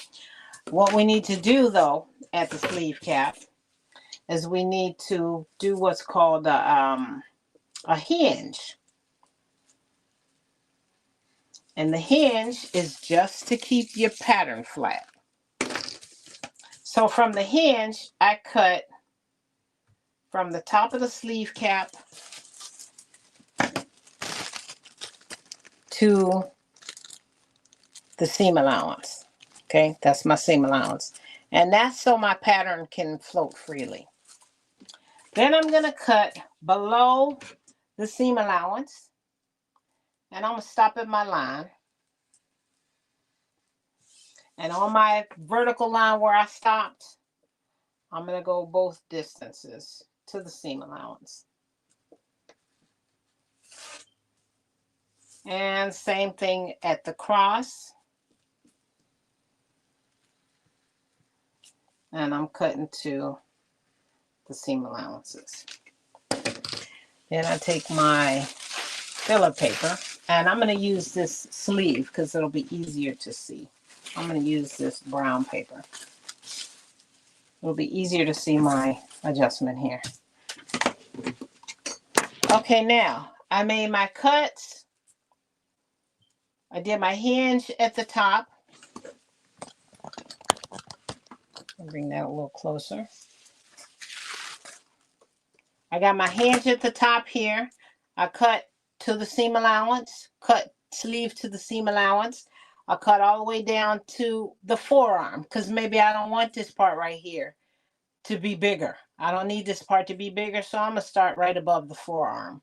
Then I cut all the way to the seam allowance, all the way to the seam allowance so that my pattern paper is flexible. It moves. All right. Whoops. I didn't realize I wasn't cut. There we go. So now I'm going to set, I need to set something on here. I'll set this on here. So now I say, okay, I need to open my sleeve up 1 inch. You usually don't have to go higher than 1 inch. If you need to go higher than 1 inch or 1.25 inches, you need to cut a larger size. This bicep adjustment is not supposed to be super duper duper duper big. Okay. It's only made to accommodate the bicep with a small adjustment. If, like I said, if your bicep adjustment is more than 1 inch, 1.25 inches, you need to cut a larger size. And what I would do is cut, like if you're cutting the 18, cut the 18 cap. Maybe the 18 armhole is good for you. The 18 neckline is good for you. Bring it out to the 20 and come on down and cut the 20 sizes. You have a combo pattern. You can always combine sizes. Remember that That was the whole thing of them putting more than one size on the pattern. Now, with all of these cuts here on the pattern paper, all right, y'all, my rotary cutter ain't allowing me to be great. Okay, so now I'm able to, because I made those cuts, I'm able to work this and make it bigger. I cut on the cross. Down here, I stop below the forearm, cut to the seam allowance. Now I can spread my pattern piece. I'm going to set that down. Let's act like that's on the grain line and put my little weight down here at the bottom. Now I'm going to spread 1 inch. I need to open this up 1 inch. What's going to happen is your sleeve is going to dart. And then if you want, what you can do is you can mark 1 inch. I need a little hinge on this side that allows the paper to move freely. A hinge on this side, which when you hinge it, you're just cutting from the edge up to the seam allowance. And that part doesn't really make a difference because you've already sewn over it. And then you just pull this part open. And I'm going to set my weights on it just so you can kind of get a visual of how this is working. And then once you spread this open and you have your inch there in the middle, you measure it. Okay, there's my, well, because it ain't that perfect. It's not letting me open it up a full inch. Okay, so maybe it's my drawing. I don't know. Maybe it's because I'm black. I don't know. Hold on, let me see if we can do it. We're going to get my little sleeve open an inch.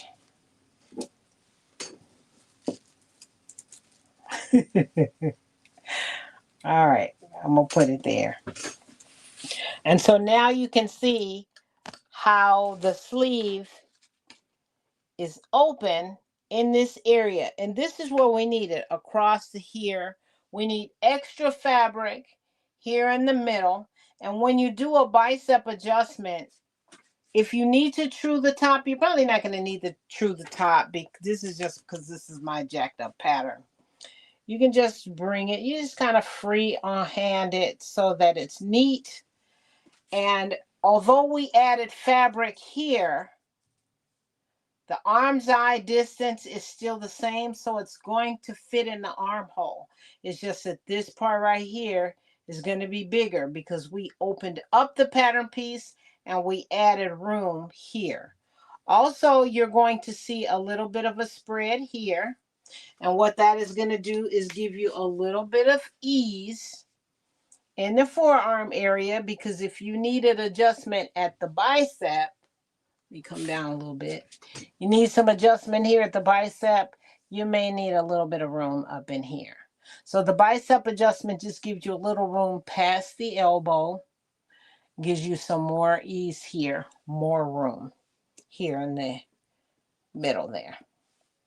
So remember, you're going to do the cross. Unless you need extra room in the wrist, which most people usually don't, stop at the forearm, cut all the way across to the seam allowance that you marked.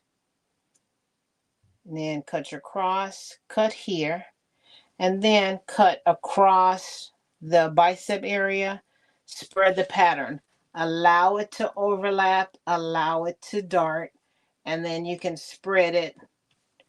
Measure your opening, and then go ahead and tape it down and cut out your new pattern piece. Does anybody have any questions about the bicep adjustment? Shamir, are there any questions? Nope, not so far. All right, everybody's good? I didn't explain this like 8,000 times. Y'all should know this. They say they got it. Okay. I know y'all gonna have to ask me again later, but that's okay because I'm here for the question. And then this will be on. This will be available for you all to watch again. Now, the last thing I'm going to cover is the pivot and slide and the adjustment to the side seam or the side piece.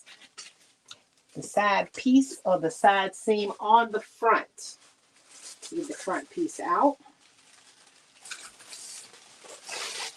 Now, for the front piece, for my hippie girls, for my hippie dippy girls, most of the time when you do an adjustment for your blazer, if you have a side piece, you're going to be making adjustments to the side, and you can make adjustments to the front as well. Let me make sure I got, oh no, this is upside down, so I mean this needs to be turned upside down.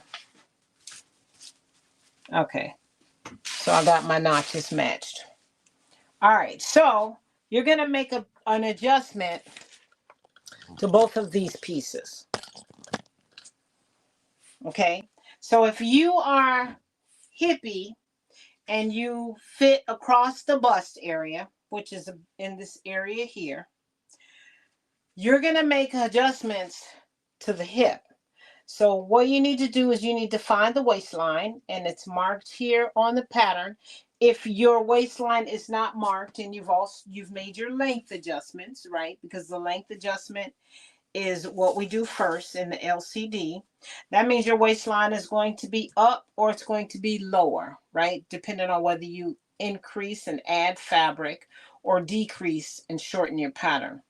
So we're just going to go with the waistline that's here on the patterns, right here where my finger is. So when you draw your waistline, you can draw it on the paper, draw it all the way across both pieces. If you don't have this piece on your pattern, draw this waistline on the side and also continue it on the back. Okay, so now we're going to make an adjustment for those of you ladies that got a little extra gadonkadonk. Say, for instance, you say, you know what? The jacket fits, but it's tight. I want it to be 4 inches looser. So you want to add 4 inches to the circumference of your jacket, only at the hip area. What you're going to do is you're going to take that difference. If this measures, now these are fictional numbers now, y'all. These ain't real numbers. If your hips all the way around equal 20 and this pattern is 15, that's 5 inches that we need to add to the hips. There's 1 seam, 2 seams, 3 seams, 4 seams is the back. So that's the front, the middle, the back to the center back. We need to divide 5 inches amongst all of our pieces. Okay, so let me grab the back. The back stops at the center.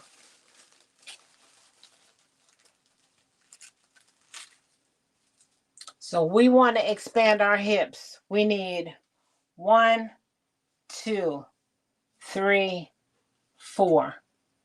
We need to add 4 inch. We need to add 5 inches. So we got this side, then we got the other side. So that's 8 seams. 1, 2, 3, 4. On the right side of the body, 1, 2, 3, 4 on the left side of the body. So we take 5 inches. You need your computer. Your calculator. We got 5 inches and we want to divide it by 8 seams. So that means that, let's just say we need to add 1/4 of an inch to each seam. So we do 25, 50, 75, $1. It's more than a quarter inch because on the other side, that means that's only $2 is 2 inches. So we do 51, 52. 2 and 2 is 4. 2 and 2 is 4. Plus, oh yeah, that's 2 plus the other side of the body is 2. So you all see what I'm getting at? That's how we do it. If we do 1 inch, we got 1, 2, 3, 4. But that's 8 inches. So we don't need 1 inch on each side. We need to divide up 5 inches evenly for each seam. For each seam allowance. And what happens is when we divide that number and the seam allowance is the same on every piece, we have a balanced pattern. Everything is balanced. Now, if you're running out, like, okay, well, I got an extra quarter of an inch. Miss Carol, what do I do to it? If you have a middle piece, add it to the middle piece. Because you can take it, the middle piece, and then you can slide out that extra. You can take the pattern, write that extra. Okay, got that extra quarter of an inch, and then you just take it and you can pivot it out, draw it on the paper behind, and then take this back to its original section, and then you have that excess piece here. Is anybody not familiar with the pivot and slide method? The only time you pivot and slide is when you have excess, that excess number, you can add it here in the middle. Is there anybody that's not familiar with pivot and slide? Gonna get a yes? Can I get a no? Anybody saying anything, Shamir?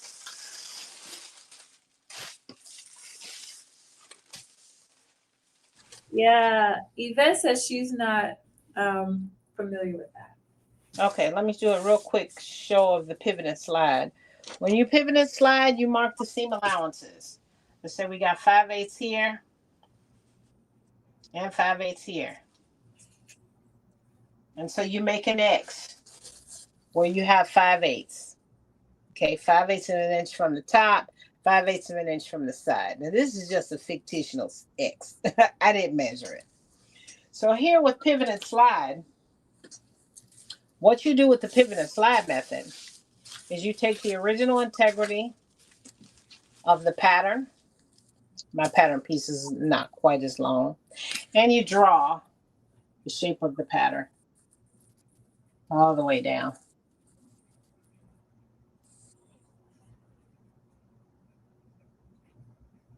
Hey, Auntie Carol, I was able to add a 1/2 inch to each piece, but I'm still a quarter of an inch short.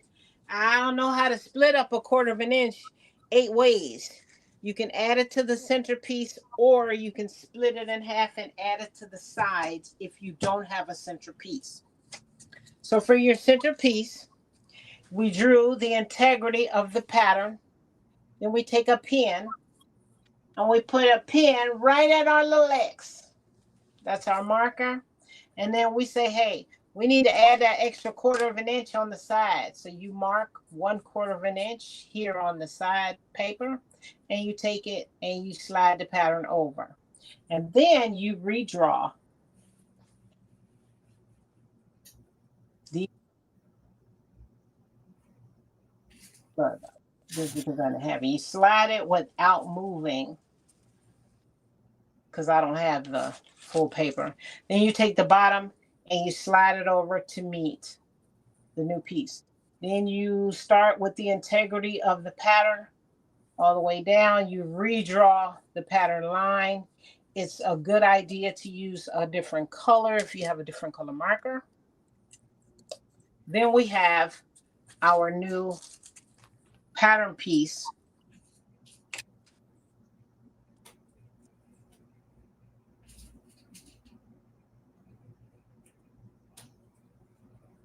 To the new number, we bring it back to our original place, and now we have our extra quarter of an inch to come all the way down, and that's the new cutting line of the pattern. So when you have this center piece, you can pivot and slide. Once you get your pieces added, you can pivot to the new spot, draw your integrity, draw your new line, bring your pattern piece back to the original, and take this down. Now we have our new extension here. And it just needs to be on one side. You can add it to the front. You can add it to the back.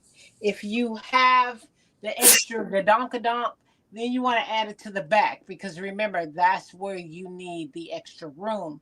You don't need the extra room in the front. If you're making a butt adjustment, the back seam is closer to the butt. We need that area to be wider. We need that area to be fuller. We need to bring the vents up to a good place on your hind side that's going to look even and well distributed. Does that make sense? Everybody, does that make sense? So I just put it back to its original state with the extra fabric added, or the extra 1/4 of an inch, quote unquote, added to the side. And then you just tape it, cut it out on the new line, and it has not changed under the arm. It just flared out at the hip, gave us that extra room that we needed at the quote unquote bottom of the pattern. I just stopped here because my paper's not long enough. My paper ends here. In case anybody was wondering, why didn't she go all the way down? There's no papers there. I don't want to draw on my table today. Does anybody have any questions? Someone said, what about a round tummy and big butt? Round tummy and big butt do just what I just said. You have a round tummy, you can add to the front, because the front is where the tummy is, but you want to add on the side seam in the tummy area. Don't add all up here and all in down by the knees. Only in the area where the tummy is. Add that extra paper. And you can go from the tummy down to the edge. If you like the bottom of the paper, let's say, for instance, here's our side piece. You just want to add right in the stomach area. Come out. Maybe you want to add a 1/2 inch. Okay. Take your curved ruler.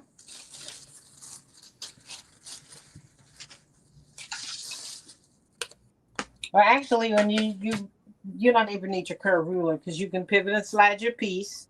Here's our tummy area adjustment. Put our pin in. Draw the integrity of the pattern, the original pattern, all the way down. And then slide it over to the part where you need the extra room. And from the tummy down, we got our new line.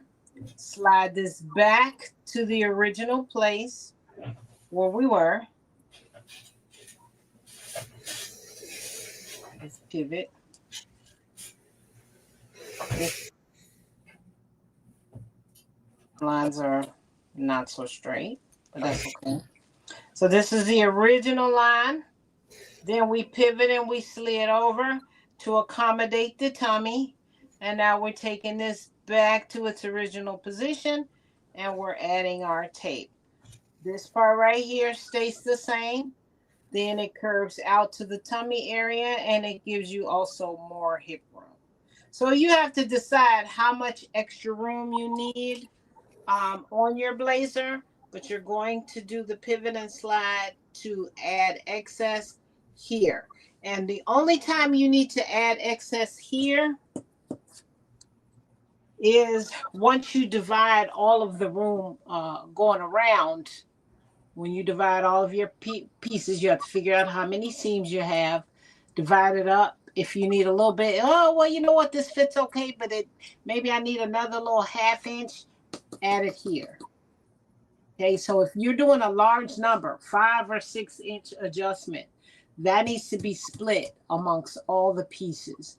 Then when you do your second muslin, you say, you know what, if I do another inch or another half inch, add it here. If you do another inch or another half inch and you don't have a middle piece, add it to the side seam of the front and the other side of the front. That'll give you more room in the front because you might not need no more room in the back. Always make the adjustments where you need them. If you need to add an inch because your stomach ain't fitting, you don't need to add an inch to the back center back seam.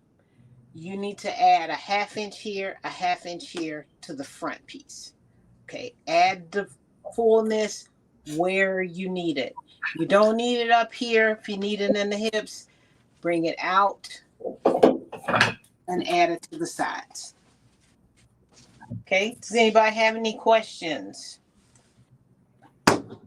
Is that the side panel piece? Yes, that's the side. Yeah, this is the side panel piece. So it's the side panel piece, and then it's the side seams. And that is it. That concludes our fitting. Well, we really appreciate it. We all learned a lot, and this video will be up. It's already in the playlist, so it's easy to find. If you're in the group, you have access to the playlist. I will go back sometime this week and add some time steps to make it easier to sift through this video for those that just want to do certain parts. But I do teach pole classes and stuff tomorrow, so it won't be tomorrow, but I'll get it done before the end of the week so you guys can have it before we start our Zoom next Friday. So thank you guys again. Thank you, Auntie Carol. This is really helpful, very valuable. And we will see you all Friday the 17th in the Zoom lesson. I do not believe we're going to have another live between there. If we do, it'll be on Auntie Carol's page, okay?